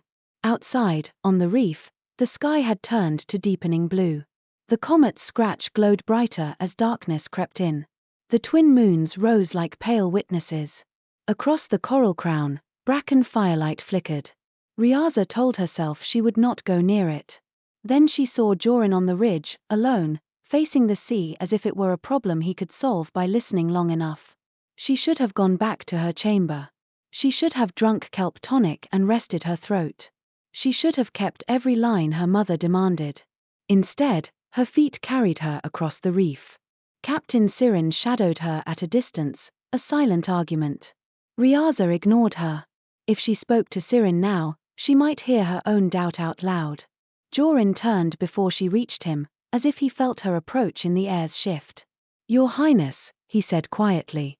Riasa stopped a careful distance away. "You were right." Joryn blinked. "About what?" "It wasn't us," Riasa said, voice low. "The reef sting came from the Nacre gallery." Joryn's jaw tightened. "Someone inside your court." Riasa's throat tightened. "Someone with access." Joryn's gaze sharpened. "And your mother does not want to hear it," Riasa finished, the bitterness slipping out before she could trap it. "She thinks suspicion is more dangerous than sabotage." Joryn exhaled slowly, controlled. "What do you think?" "I think someone is placing dissonance," Riasa said, and the word tasted like metal. "Small enough to blame on nerves. Precise enough to weaken the seam at the worst moment." Joryn's eyes flicked toward the gallery. "And tomorrow is the peak." Riasa nodded once. "Tomorrow is when the seam is strongest, and most sensitive." Joryn's fingers flexed at his sides, restless restraint. "Then we find the source." Riasa's mouth tightened. "How?" "Your court will accuse mine. Mine will accuse yours. The reef will lash while we argue." Joryn's gaze held hers, steady. "Then we don't make it court against court. We make it you and me against the problem." Riasa's pulse jumped, and not only from fear. The phrasing was too close to intimacy, too close to a line her mother would call blurred. She forced her voice into coolness. "This is not a romance ballad." Joryn's mouth quirked faintly, but he didn't push. "No. It's survival." Riasa swallowed. "Odelia suspected something too. She told me not to speak here." Joryn's brow furrowed. "She told you not to speak to me?" "Not here," Riasa corrected. "Not openly. She knows eyes are everywhere." Joryn's gaze flicked across the reef, scanning shadows, the distant silhouettes of guards and attendants. "Then we do this quietly." Riasa hesitated. "If we are caught." "If we are caught," Joryn said, and there was iron under the warmth, "we tell the truth. And we let people be angry. Better angry than drowned." Riasa's throat tightened. She looked at him, really looked at the calm strength under his ease, at the way he had never once laughed when the reef trembled, at the way he always watched the seam before his own pride. "Tonight," Riasa said, "there will be another alignment session. Smaller. The courts will be tired. That is when mistakes happen. That is when sabotage is easiest to hide." Joryn nodded once. "Then we watch the reef, not the people. We watch what it reacts to." Riasa's fingers curled. "And if it reacts to a lamp again?" Joryn's gaze sharpened. "Then we check the lamps." Riasa's stomach tightened. "The gallery is guarded." Joryn's mouth quirked. "So is everything in your court. That doesn't mean no one slips." Riasa's eyes narrowed. "You speak as if you have experience with courts." "I have experience with packs," Joryn said. "Same thing. Different clothes." Riasa let out a quiet, humorless breath. "We will need proof." Joryn nodded. "Then we collect it." Silence stretched between them, filled with wind and wave and the reef's steady silver pulse beneath their feet. Riasa became aware, too late, of how close she was standing. Not touching.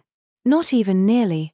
But near enough that she could feel his warmth when the wind eased for a moment. It made her chest tighten. Joryn's voice softened, careful. "Your throat." Riasa stiffened. "What about it?" "It's strained," he said simply. "You've been forcing it.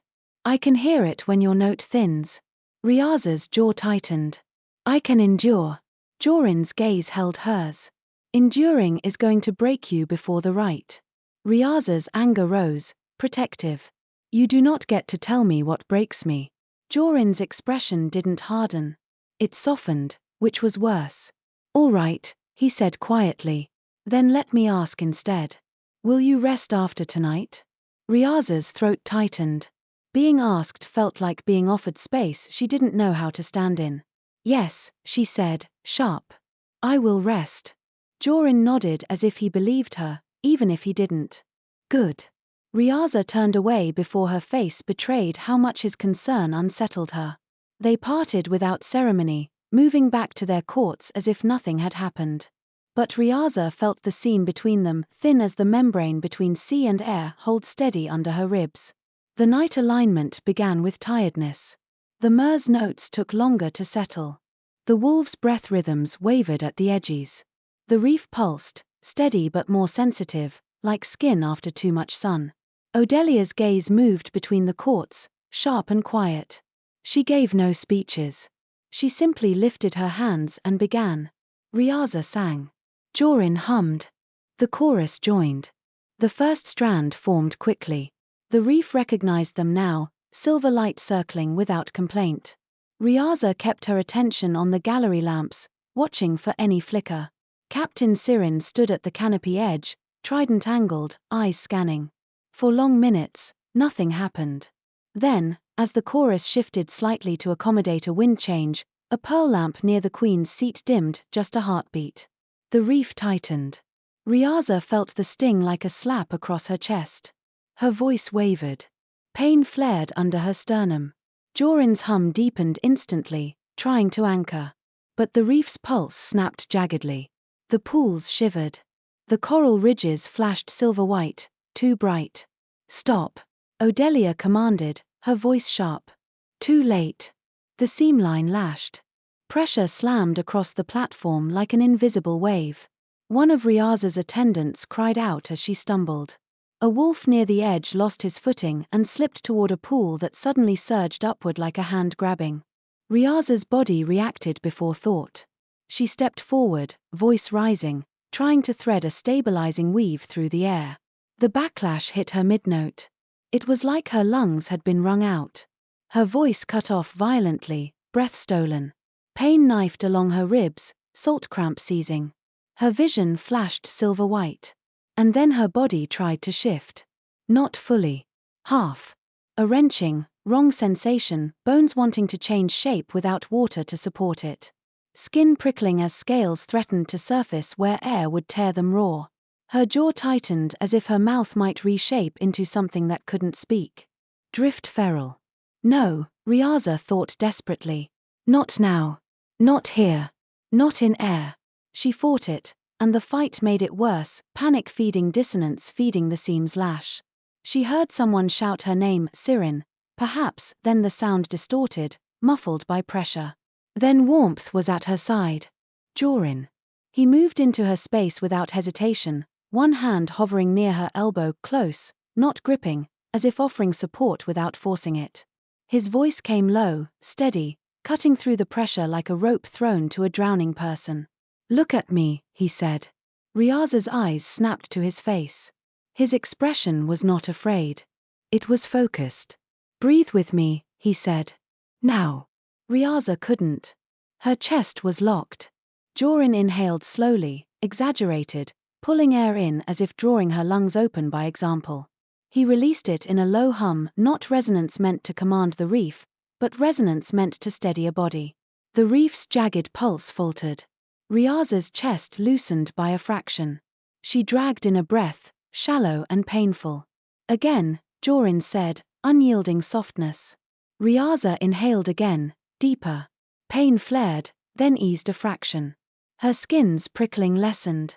The half-shift stalled, caught between forms. The reef pulsed again, less violent. Odelia's hands were raised high now, trying to smooth the seam. All cease, she commanded. No voice. No breath song. Silence.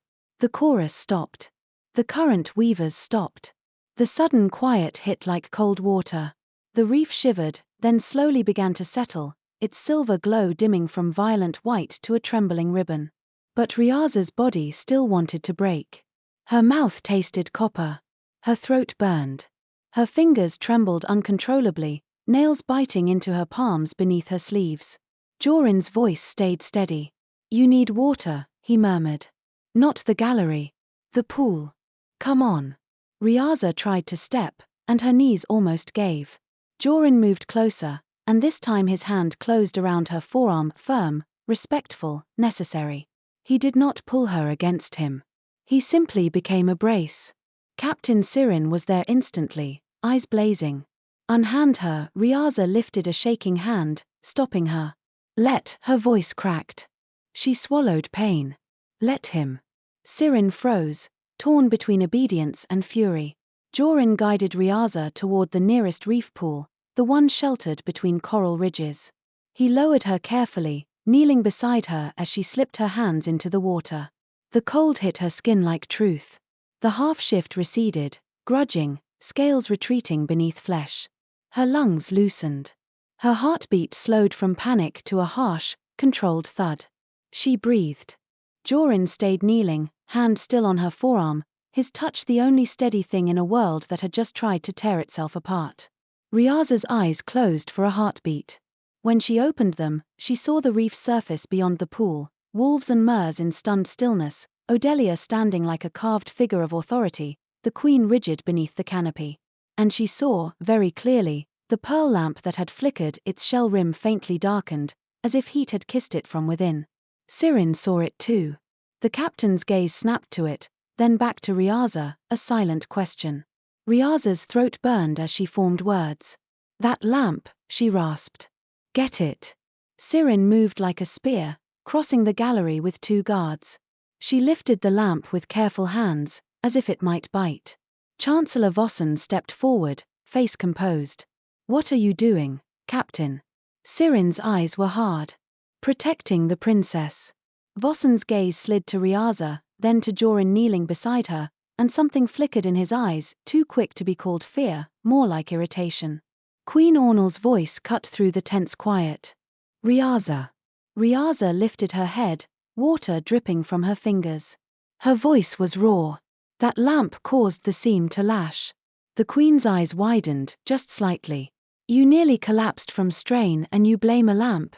I nearly drift feral, Riasa said, and the admission landed like a cracked shell. From backlash. From dissonance that did not come from our voices. Murmurs rose, alarm from mers, confusion from wolves. Alpha Corvin's voice boomed from the Bracken side. Drift feral? On a reef in air. Joryn's hand tightened briefly on Riasa's forearm, then loosened, as if reminding her she was not alone without claiming her. Odelia stepped forward, eyes bright with controlled urgency. Enough, she said. No accusations shouted across coral. Bring the lamp to me. Joryn carried it to Odelia. The Tide Lector took it with hands that did not tremble, turning it slowly, studying the shell rim, the nacre, the threaded kelp wick inside. Then she inhaled once, and her eyes sharpened. This has been etched, Odelia said quietly. Not with tide runes. With dissonant scoring. The words hit the air like a stone dropped into still water. Queen Ornal's face went cold. Impossible. Odelia looked up at her. Not impossible. Unthinkable. Different. Vossen's voice remained smooth. Lector, are you certain? There are many carvings in shellwork. Odelia's gaze held his. I am certain. Riasa watched Vossen then, not his words but his stillness. The way his shoulders did not tighten. The way he did not look surprised enough. A memory rose, his earlier insistence that pearl lamps were only light. Riasa's fingers curled in the pool water. Who had access? Queen Ornal's gaze snapped to Riasa. Do not. Riasa's voice was raw, but steady now. Mother, the seam nearly killed someone. It nearly trapped me between forms. If we do not name the cause, tomorrow will be worse. Silence held tight. Then Brizette, alpha mother of Bracken Court, rose from her seat. Her voice was calm, but it carried. Your Majesty, she said to Queen Ornal, if someone tampered with your lamp, it is not shame. It is danger. Let us treat it as danger. Alpha Corvin's jaw worked, but he nodded once, reluctant. Aye. If someone's playing tricks, it's not the time for pride. Queen Ornal's gaze flicked from Brizette to Odelia to Riasa. For a moment, She looked very tired beneath her composure. Then she said, "We will speak inside. Now. Only those required." Vossen's expression did not change. "Your Majesty." "Chancellor," the Queen said sharply, "you are required."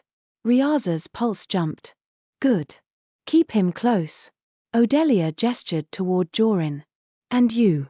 Murmurs rose instantly, mer-nobles stiffening at the idea, wolves bristling. Siren's eyes flashed. Queen Ornal's gaze locked on Joryn, cold. "Why?" "Because he felt the lash," Odelia replied. "Because he steadied the princess when your court could not reach her fast enough. Because if dissonance is being placed, both courts must see it together." The Queen's jaw tightened. But she nodded once, sharp. "Fine." Riasa rose from the pool, water streaming from her sleeves.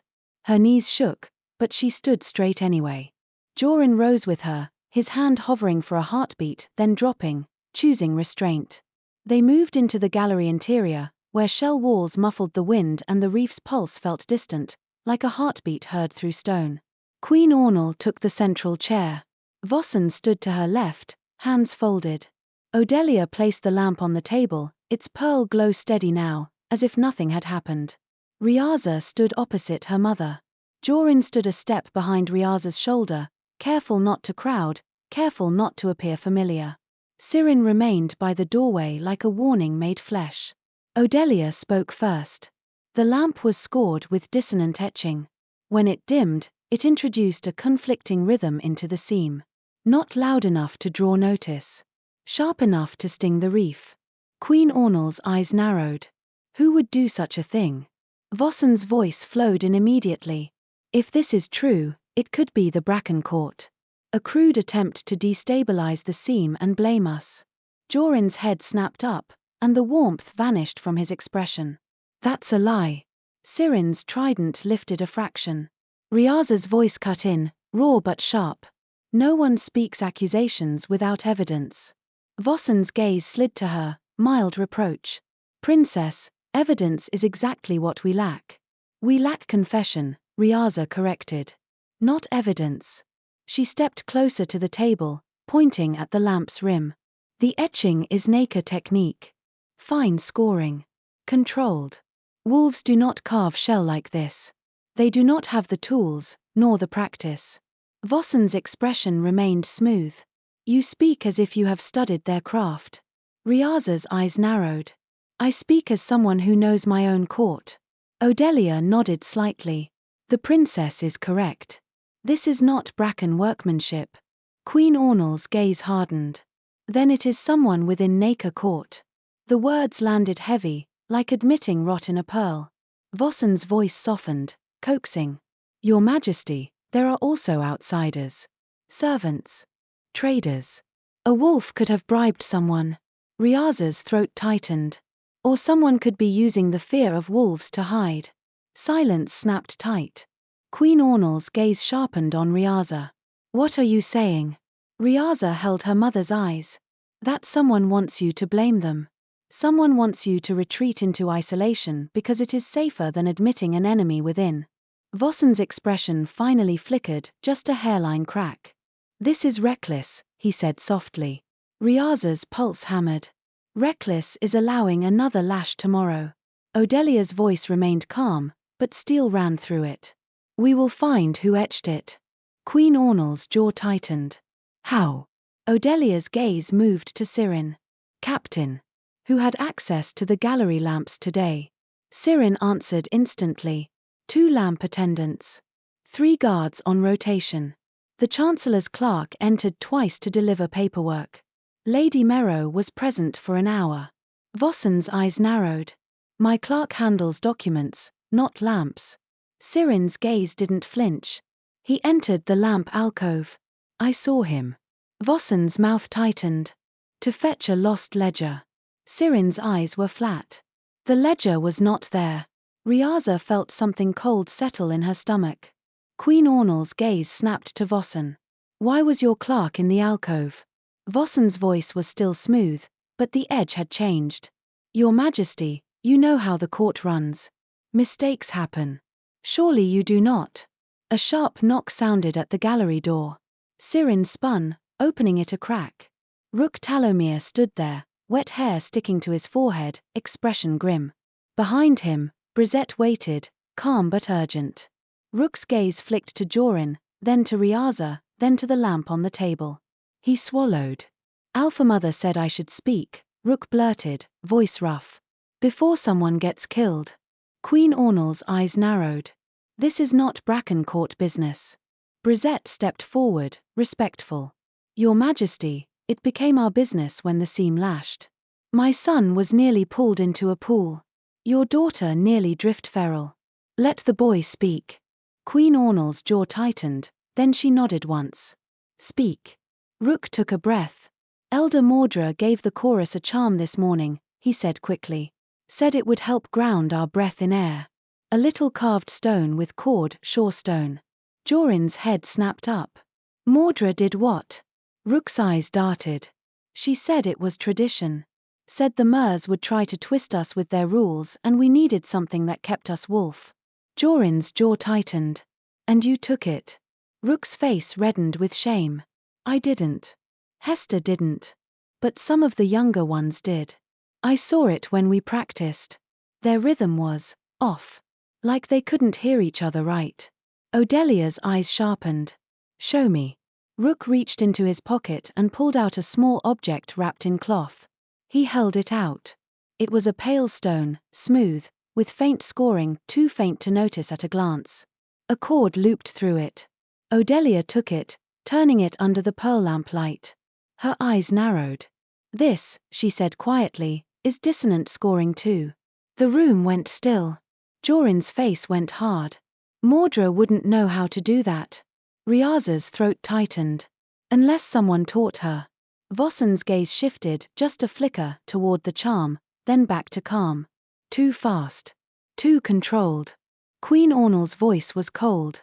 What is the purpose? Odelia's fingers traced the scoring without touching it fully, as if it could bite. To introduce a conflicting rhythm into breathsong. Not enough to break a chorus. Enough to fray it at the edges, so the seam fails at the peak. Brisette's face remained calm, but her eyes sharpened. Mordra has been stirring fear since the wolves arrived. Rook swallowed. She said Mers would steal our strength. Said wolves who bow to see rules are wolves who forget themselves. Joryn's fists clenched, then loosened. He drew a slow breath, fighting his own anger the way he fought dissonance. I'll handle Mordra.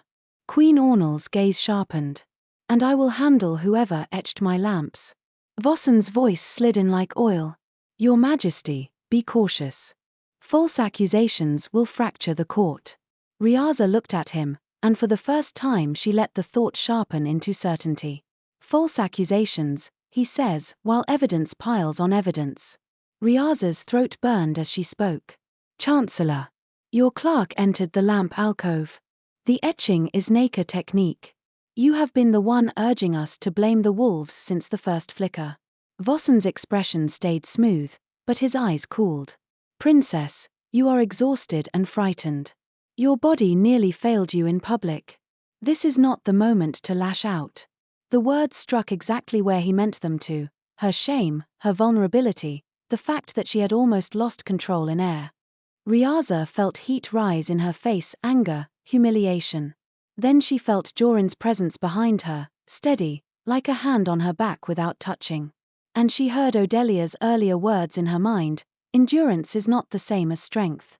Riasa inhaled slowly, letting the breath settle her instead of hardening her. I am not lashing out, she said, voice quieter now. I am naming a pattern. Queen Ornal's gaze moved between them. For a moment she looked as if she might snap the conversation shut with authority simply to stop the pain of it. Then she looked at Riasa, really looked, and saw the rawness in her throat, the tremor she was hiding in her hands, the fact that her daughter had nearly been trapped between forms because someone had played with the seam like it was a political lever. The Queen's jaw tightened. Chancellor, she said coldly, you will remain under guard until we determine the source of these etchings. Vossen's expression finally cracked. Not into panic, into offended disbelief. Your Majesty. Now, Queen Ornal said, and the word struck like a gavel. Sirin stepped forward, trident angled. Two guards moved in behind Vossen. Vossen's gaze flicked to Riasa, and something sharp flashed there, hatred wrapped in silk. You are making a mistake, he said softly, and this time the softness was threat, not courtesy. If you fracture your own court on the eve of the rite, you will be remembered as the princess who brought shame to the sea. Riasa's throat tightened. Joryn's voice came low and dangerous. Say one more word to her and I will show you what a fracture looks like. Sirin's trident lifted higher. Queen Ornal's eyes snapped to Joryn. Enough. Joryn held her gaze for a heartbeat, then bowed stiffly, forcing himself back into restraint. Vossen was led out, still composed, which was the most frightening thing about him. When the door closed, silence rushed in. Brisette exhaled slowly. This won't be the only thread, she said. Odelia nodded. No. If dissonance is being placed in both courts, someone wants mutual blame. They want us to tear ourselves apart and call it tradition. Queen Ornal's voice was tight. Then we will not. Her gaze slid to Riasa, and for the first time that night it softened by a fraction. You should be resting. Riasa's throat burned. I can rest after we secure tomorrow. Queen Ornal's jaw tightened. Tomorrow is secured by strength. Riasa swallowed. Tomorrow is secured by truth. The Queen's gaze held hers. Then, quiet as a tide turning, she nodded once. Very well. Odelia's eyes moved to Joryn and Rook. You will remove every charm Mordra distributed. Tonight. Joryn nodded, grim. Done. Odelia's gaze moved to Sirin. You will check every pearl lamp and shell anchor. Every one. Sirin's eyes were hard. Already. Odelia's gaze moved to Queen Ornal. And you, Your Majesty, will allow the princess to lead with what she has learned. The seam responds to willingness. If you force obedience tomorrow, you will sharpen the dissonance's blade. Queen Ornal's jaw tightened. You ask me to loosen control in the most dangerous moment. Odelia's voice softened, not gentler, steadier. I ask you to trust what your daughter has proven with her own breath. Riasa's chest tightened. Trust was a word that felt like a cliff edge. Queen Ornal looked at Riasa a long moment. Then she said, Lo, you will not disgrace yourself again. Riasa flinched at the phrasing again, then swallowed. I will not. Joryn shifted behind her, quiet. Riasa turned her head slightly, just enough to catch his gaze. His expression was steady. No grin. No teasing. Just a silent promise of presence. It made her chest tighten in a way that hurt. The meeting broke with urgent orders, guards moving, voices hushed, feet quick on stone. The courts would whisper about Vossen's detention. They would whisper about Mordra's charm. They would whisper about the princess nearly half-shifting in air. The seam would listen to every whisper. Riasa went to leave, then stopped, turning back to Odelia. Lector, she rasped. If they try again tomorrow, if dissonance is placed during the rite. Odelia's eyes sharpened. Then you do what you did tonight. Riasa's throat tightened. Nearly break. Odelia's gaze held hers. You did not break. You accepted help. The words hit like a wave. Riasa's gaze flicked, involuntarily, toward Joryn. Odelia saw it. She did not comment. She only said, quietly, you will need paired authority at the core tomorrow. Not because romance is magic. Because trust is alignment. Riasa's pulse hammered. Queen Ornal's gaze flicked sharply to Odelia, then to Riasa, then away. She did not speak. Riasa left the gallery with her throat burning and her mind sharper than pain. Outside, the reef was quiet, its silver pulse steady beneath the moons. The bracken fire was dimmer now, voices low, urgency replacing laughter. Joryn fell into step beside her without asking, keeping a respectful distance, matching her pace. You should sleep, he said softly. Riasa's voice was raw. So should you. Joryn's mouth quirked faintly. I will. After I deal with Mordra and the charms. Riasa hesitated. Be careful. She will not admit wrongdoing. She will call it protection. Joryn's eyes hardened. Protection that kills isn't protection. They walked in silence for several steps. Wind tugged at Riasa's cloak, and she found herself shivering, not from cold alone. Joryn's voice came quieter. When you nearly shifted. Riasa's fingers curled. Shame rose fast. Do not. I'm not judging, he said immediately. He stopped, searching for words that wouldn't corner her. I'm glad you breathed. I'm glad you stayed. Riasa's throat tightened so hard it hurt. She stared ahead at the coral ridges, at the thin pools of seawater that had saved her body from tearing itself apart. I didn't stay alone, she managed, voice barely above the wind. Joryn's breath hitched, just once. No.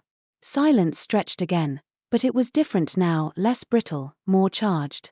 The seam between them felt thin and bright, like the membrane they had stepped through on the first day. Riasa stopped near the entrance to her quarters. Captain Joryn waited nearby, tense as a drawn bow. This is far enough, Riasa said, voice hoarse. Joryn halted, respectful. Yes, Your Highness. Riasa hesitated, then forced herself to speak the thing that mattered more than pride. Tomorrow, if it lashes again, If you falter, Joryn said quietly, I'll be there. Riasa swallowed. Do not make yourself necessary. Joryn's mouth quirked faintly, but his eyes were serious. I won't have to. Riasa's breath caught. She hated how the words landed like comfort. Good night, she said sharply, because softness felt like stepping off a cliff. Good night, Joryn replied, voice warm but controlled. Riasa turned away and went inside before she could say something worse than sharpness, something honest. Behind her, the Seamline Reef pulsed steady and silver under twin moons. Tomorrow, it would demand everything. And now she knew someone was determined to make that demand impossible to meet. The 5th day of Lumenfall dawned with a sky that looked too bright to be trusted. The twin moons hung pale even in morning light, their presence an ache behind the sun. The comet's silver scratch was sharper than before, as if the heavens had leaned closer to watch what the world would choose. Wind swept clean across the coast, carrying salt and smoke in equal measure, and the waves below the Seamline Reef struck the coral with a steady insistence, like a drum keeping time for a ceremony that could not be delayed. Riasa stood at the edge of her chamber pool with her hands submerged, letting cold seawater pull the last of the strain from her skin. Her throat still felt raw, as though her voice had been scraped thin, but the tightness in her ribs had eased. She breathed slowly, counting heartbeats, forcing herself to accept rest as discipline rather than weakness.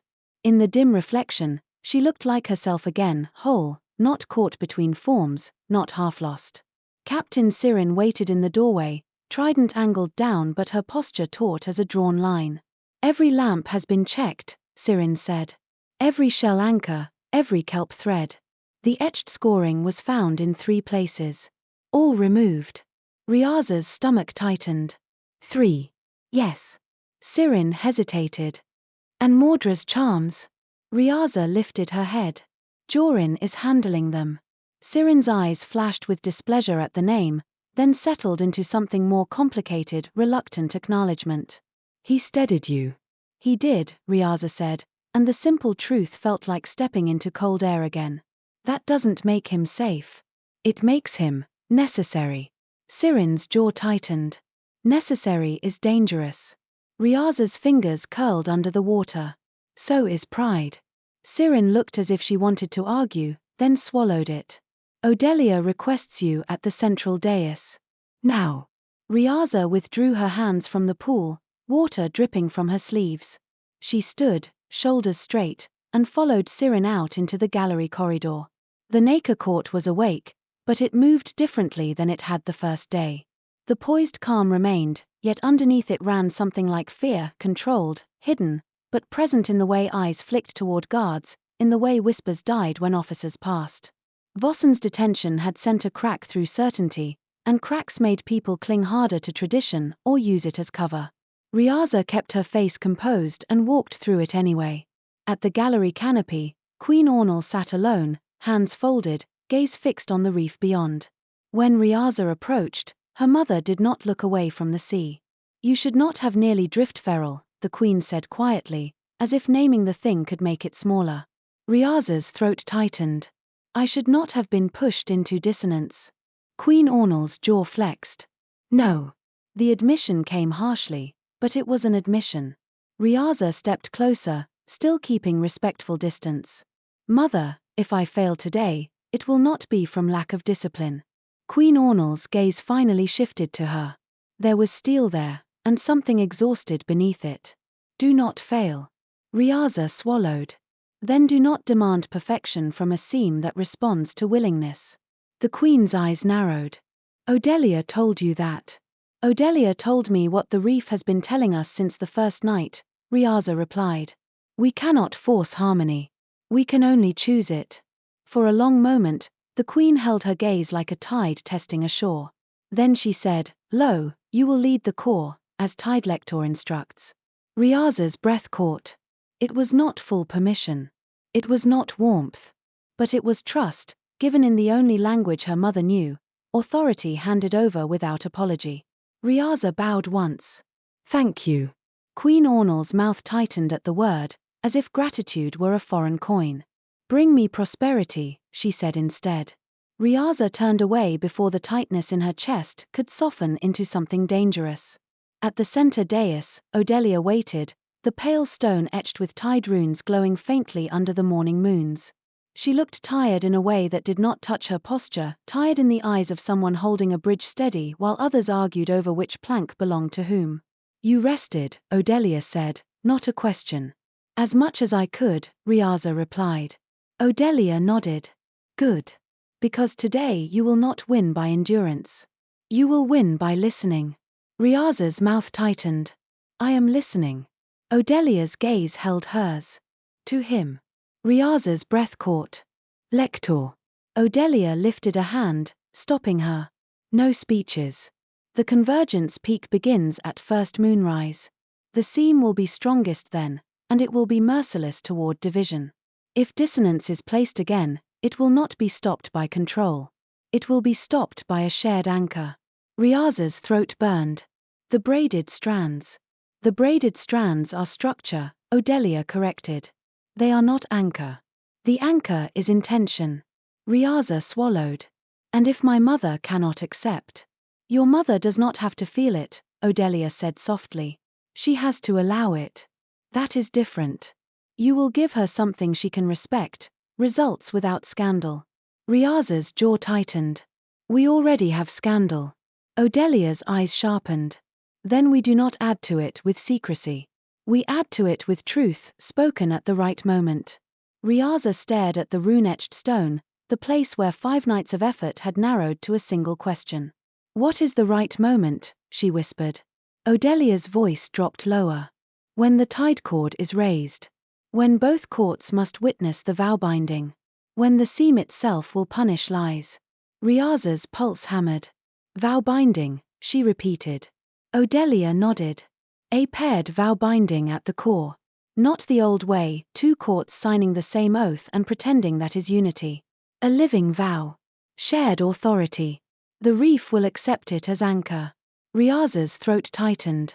My mother will call it impropriety. Odelia's expression didn't soften. It steadied.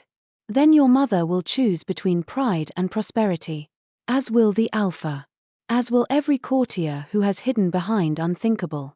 Riasa swallowed, feeling the edge of fear rise. Not fear of the reef. Fear of standing in front of everyone and claiming something she had never been allowed to claim, choice. A movement at the edge of her vision drew her attention. Joryn approached the dais from the Bracken side, his stride purposeful, his expression set. Rook walked beside him, jaw tight. Behind them came Brizette and, a few paces farther back, Alpha Corvin. The wolves' circle was quieter than it had ever been, like a pack gathered before a hard winter hunt. Joryn stopped a respectful distance from the dais, then bowed imperfect still, but intentionally so. He did not pretend to be Nacre. He respected it without erasing himself. Your Highness, he said. Riasa's throat tightened. She forced her voice steady. Joryn.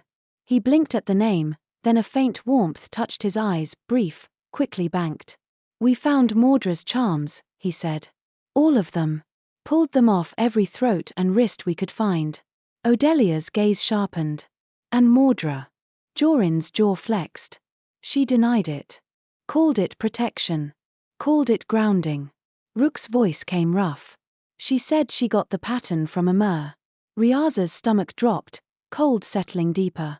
From whom? Joryn's eyes flicked to Odelia.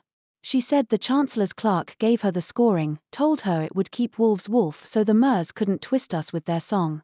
Odelia's eyes narrowed. So Vossen used her fear. Brisette's calm voice carried like a steady hand. He used her pride too. Alpha Corvin's jaw worked, anger held tight as if he feared it would spill and stain the reef.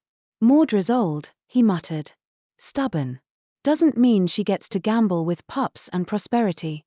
Joryn's gaze stayed hard. I told her she would face the pack after the right. Publicly. Rook swallowed. She said if the right failed, we'd be safe from mers forever. Said that was worth any cost. The air tightened. Riasa could feel her mother's gaze from the gallery even though Queen Ornal wasn't here at the dais. She could feel court eyes everywhere, already hungry for a story that made the wolves the villain or the mers the martyr. Odelia held up a hand. Today, we do not feed their hunger for blame. Today, we feed the seam with truth. Riasa's throat tightened. And Vossen. Odelia's gaze flicked toward the gallery. Under guard. But even under guard, his influence has threads. Watch for sudden weakness in discipline. Watch for anyone desperate to prove him right. Joryn's gaze met Riasa's, steady. I'll keep the wolves from reacting. No barking, no posturing. Riasa swallowed. And I will keep the mers from cutting each other to ribbons with whispers. Joryn's mouth quirked faintly. Good. It should have been a harmless exchange. It wasn't, because it felt like partnership spoken out loud. Riasa turned her eyes back to the dais, forcing her mind into the work. At moonrise, we braid the tide cord, she said. We raise it. We speak the vow lines. The paired binding, her throat caught. Must happen at the core. Joryn nodded once, no hesitation. Then we do it. Riasa's fingers curled in her sleeves. If we do, and the courts reject it. Then we hold anyway, he said quietly. We hold long enough for the seam to feel truth. Truth. A word that felt like a blade and a bridge at once. Odelia's gaze moved between them. Go, she said. Prepare. And no more lone heroics. Today, you survive together. Riasa's chest tightened at the phrasing, but she nodded. Joryn bowed once and withdrew, leading his people back toward their circle. Riasa turned toward the gallery, toward her court, toward her mother.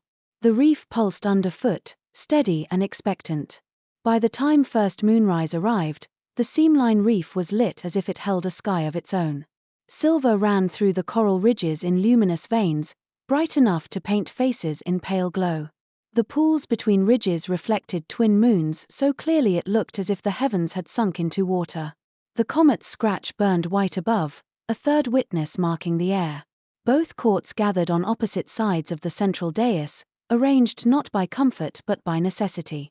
The Nacre Court stood in disciplined lines, pearl lamps low and steady, every shell checked twice, every attendant silent.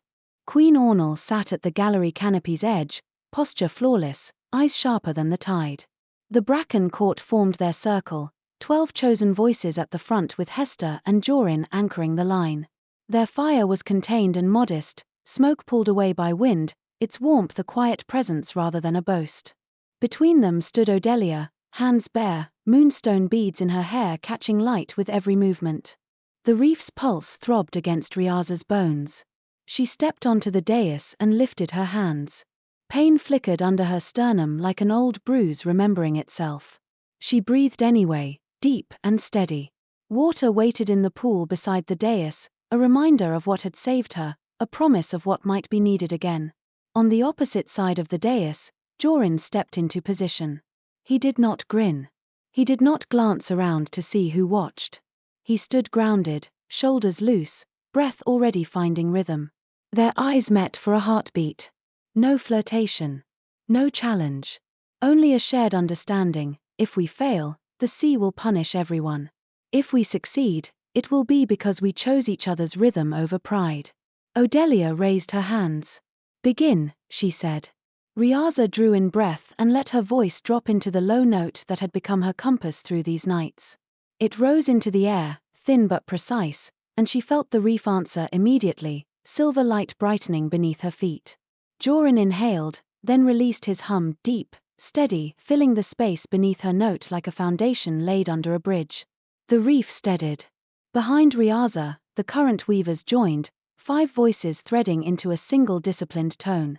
Behind Joryn, the wolf chorus joined, 12 voices layered in controlled breath song, power held in structure. The first strand formed. Silver light slid along the coral ridges toward the center, gathering like water into a channel. Riasa's hands moved, shaping the strand toward the tide cord materials laid on the dais, kelp silver ribbon, braided wolf hair, and the shorestone clasp carved with both court symbols. The cord itself looked simple, too simple for what it held, but her fingers knew how much weight lived inside small things. The second strand followed, tighter, binding the first. The reef chimed low, rich. Riasa felt the resonance deepen, steadier than it had ever been. Her throat still burned, but the note held without thinning. Joryn's breath stayed constant, and she felt like a steady hand at her back that he was watching her strain without pushing, matching instead of demanding. Odelia's voice cut through the resonance, clear and inevitable. Sea gives. Riasa answered on her note, voice steady. Sea gives.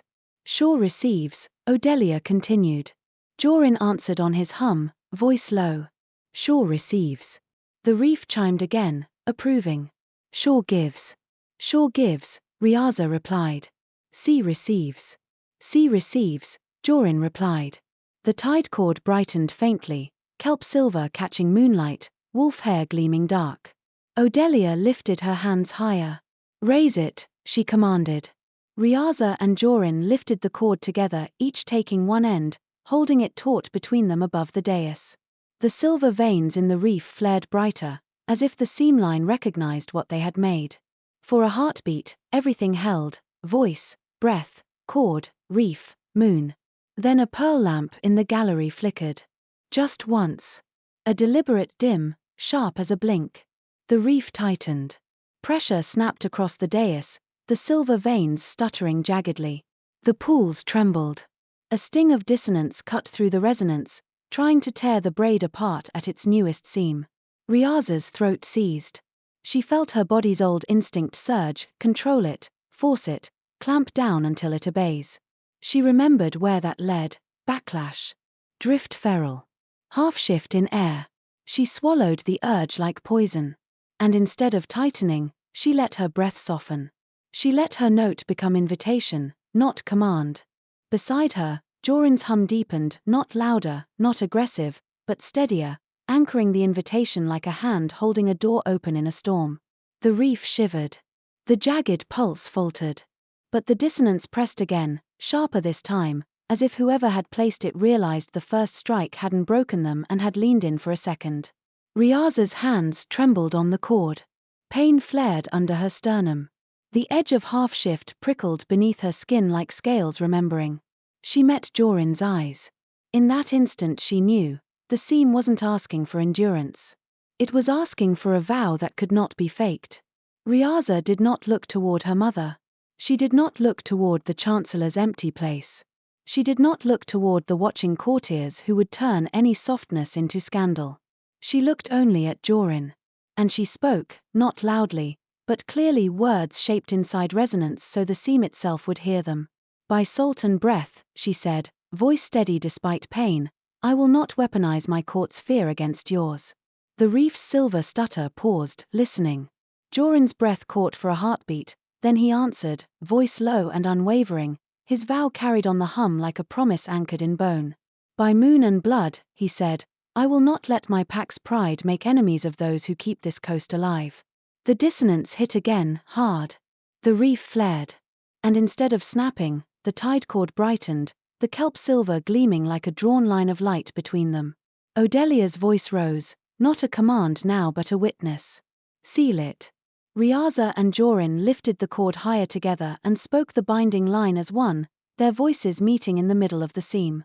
We choose harmony, they said, Riasa's tone precise, Joryn's tone warm, both steady. The reef chimed loud, clear like a bell struck in water. Silver light rushed along the coral ridges in a smooth ribbon, circling the Seamline Reef like a crown claiming its own shape. The pools steadied. The pressure eased. The flickering lamp dimmed and stayed dim, as if whatever dissonant scoring had been waiting there had burned itself out against the vow's truth. A stunned silence held the reef. Then a wave below struck the coral and sounded, softer, as if the sea itself had exhaled. Odelia lowered her hands slowly. "The tide cord is bound," she said, voice carrying to both courts. "Prosperity is secured." For a heartbeat, no one moved. Then the Bracken Court circle broke into a low murmur, relief, awe, voices catching at the edges as if they didn't know whether to celebrate. The Nacre Court held stillness longer, their discipline fighting against the urge to gasp. Queen Ornal stood beneath the canopy. Riasa turned her head, breath shaking, throat aching. She expected coldness. She expected anger. She expected the familiar tightening of a net. Instead, her mother's expression was rigid with something she could not immediately name. Then Queen Ornal lifted her chin and spoke, voice carrying cleanly over wind and wave. "The Nacre Court recognizes the binding," she said, "and honors the truth spoken in it." A ripple ran through her nobles, shock and unease and reluctant acceptance. Alpha Corvin stepped forward on the opposite ridge, his stance wide, his gaze fixed on the dais. He looked at his son, and something in his face shifted, pride, perhaps, tempered by the gravity of what had just been done. "The Bracken Court recognizes it too," Corvin said, loud and blunt. "And any wolf who calls that weakness can answer to me." A few wolves let out a low sound of approval, not a cheer, not a howl, but a rumble of unity held in restraint. Riasa's knees threatened to soften under her. Joryn shifted beside her, not touching, but close enough that his presence steadied her the way it always did at the edge of collapse. His voice came low, only for her. "You did it." Riasa's throat burned, but she managed, "We did it." This time, he didn't tease. He simply nodded, eyes bright, and in that brightness there was something that frightened her more than dissonance ever had, hope. Odelia turned toward the gallery, her eyes sharp now, the ceremony complete but the threat not fully gone. "Your Majesty," she said, the lamp that flickered did so again, during the binding. The scoring was not fully removed. Queen Ornal's face went cold. Sirin stepped forward at once, trident angled, and two guards moved into the lamp alcove. They returned with a shell lamp whose rim was darkened, and a thin sliver of carved shell tucked into its base, an etched insert meant to introduce dissonance at the precise moment of vow. Odelia held it up so both courts could see. "This is sabotage," she said simply. "And it has now failed." Murmurs rose, sharper now, no longer restrained by the fear of breaking the right. Queen Ornal's gaze swept her court, and the sea in her eyes looked storm-dark. "Who placed this?" she demanded. No one spoke. Then, from the edge of the reef, a commotion, guards shifting, voices low and tense. Chancellor Vossen Kelver was brought forward under guard, his composure cracked just enough to show anger beneath silk. His eyes flicked to the exposed insert, then to Odelia, then to Riasa. "You humiliate your own court," he said, voice smooth but tight. "For what?" A wolf's smile. Riasa's chest tightened, pain and fury rising. She stepped forward before her mother could speak, before Sirin could silence him with steel. "This is not about him," Riasa said, voice raw but steady. "It is about you choosing division because it makes you powerful." Vossen's smile sharpened. "Power keeps us safe. Safety built on lies is a reef with hollow bones," Odelia said quietly. Brisette's calm voice carried from the Bracken side. "And a pack fed on fear will eventually bite itself." Alpha Corvin's jaw tightened. "We have our own rot," he said, and his gaze snapped toward the Bracken edge. Mordra Fenwick. Elder Mordra was pushed forward by two wolves, her face set in stubborn lines, eyes blazing with offended righteousness. "I protected us," Mordra snapped. "I protected our blood from sea tricks." "You protected nothing," Joryn said, and the warmth was gone from his voice. "It wasn't cruelty. It was clarity. You helped someone nearly kill the princess. You helped nearly drown our people. You gambled with the coast for the comfort of being right." Mordra's mouth twisted. The sea would have swallowed us eventually. The sea just saved us, Joryn cut in, and his gaze flicked to Riasa as he spoke, not asking permission, simply speaking truth. And she did. Mordra's face flushed. You've been bewitched. Rook stepped forward, voice rough, ashamed and angry. No. He's been steady. There's a difference. The murmurs around the reef shifted. Not unity yet. But movement toward it. Queen Ornal's voice cut through, cold and final. Chancellor Vossen will be tried under Nacre law for sabotage of the convergence, she said. And any who aided him will be named. Vossen's gaze slid toward Mordra, a flicker of contempt flashing as if she were a tool that had dulled. She was useful, he said softly. Fear is always useful. Mordra's eyes widened, betrayal sharpening her expression. Alpha Corvin's voice boomed, furious now. Useful. Like a stone in a paw. Brisette's hand rested briefly on Corvin's arm, steadying him as she'd steadied him all week. Queen Ornal's gaze moved to Riasa again, and this time there was no pretense of indifference. There was something like fierce relief beneath the cold relief that her daughter still stood whole at the seam's center. Enough, the Queen said. The rite is complete. The sea is bound. We will not let our enemies steal the ending. The guards led Vossen away. The wolves pulled Mordra back toward their side, her protests swallowed by wind. The reef's silver glow remained steady, indifferent to human anger, satisfied only by harmony held. Odelia stepped forward once more, voice softer now. Courts, she said. You came here fearing each other. You leave with the coast secured because you chose to align. Do not waste what was paid for in breath and truth. Her gaze moved to Riasa and Joryn, and for the first time she allowed a faint, tired smile. And you too, she murmured, quieter, meant only for them. Do not waste what you learned in the seam. Riasa's throat tightened. She could not answer. Not yet. Because now came the part she feared more than the right, the consequences of choosing. Queen Ornal descended from the gallery canopy and stepped onto the reef, her attendants trailing like shadows. The court stiffened. Even the wolves quieted, watching the Sea Queen approach the dais. Alpha Corvin stepped forward as well, broad shoulders squared, the pack shifting behind him. Two rulers coming to the same place, both proud, both protective, both forced by truth to stand on shared ground. Riasa felt her pulse hammer. Joryn's breath deepened beside her, steadying without touching. Queen Ornal stopped before the dais and looked at her daughter. Riasa, she said, and the use of her name in public felt like a blade laid down. You spoke vows in front of the seam. Yes, Riasa replied, voice hoarse. Queen Ornal's eyes narrowed. Do you intend to stand by them? Riasa's throat burned. She swallowed pain and fear and said, clearly, yes. The Queen's gaze shifted to Joryn. And you? Joryn did not bow too deeply. He did not swagger. He only met her eyes. Yes, Your Majesty. Silence held. Then Alpha Corvin spoke, blunt as ever. My son has always been himself, he said. Stubbornly kind. I thought that would make him weak. Tonight I watched it hold a seam together. He looked at Joryn, then at Riasa, as if seeing them properly for the first time. If he says yes, he means yes. Queen Ornal's jaw tightened. And if my daughter says yes, she means yes, she replied, cold pride wrapped around fierce love. Her gaze returned to Riasa. You spoke of harmony, she said. Do you also speak of marriage? The word landed heavy, and the reef seemed to hold its breath again, not with dissonance, but with the weight of human desire. Riasa felt heat rise under her skin. Court eyes were everywhere. Wolf eyes too. The line between private and public was thinner than the seamline membrane had ever been. She wanted to retreat behind protocol. Instead, she made herself look at Joryn. His expression was steady. Warmth banked, controlled, waiting for her lead the way he always did, matching, not forcing. Riasa lifted her chin.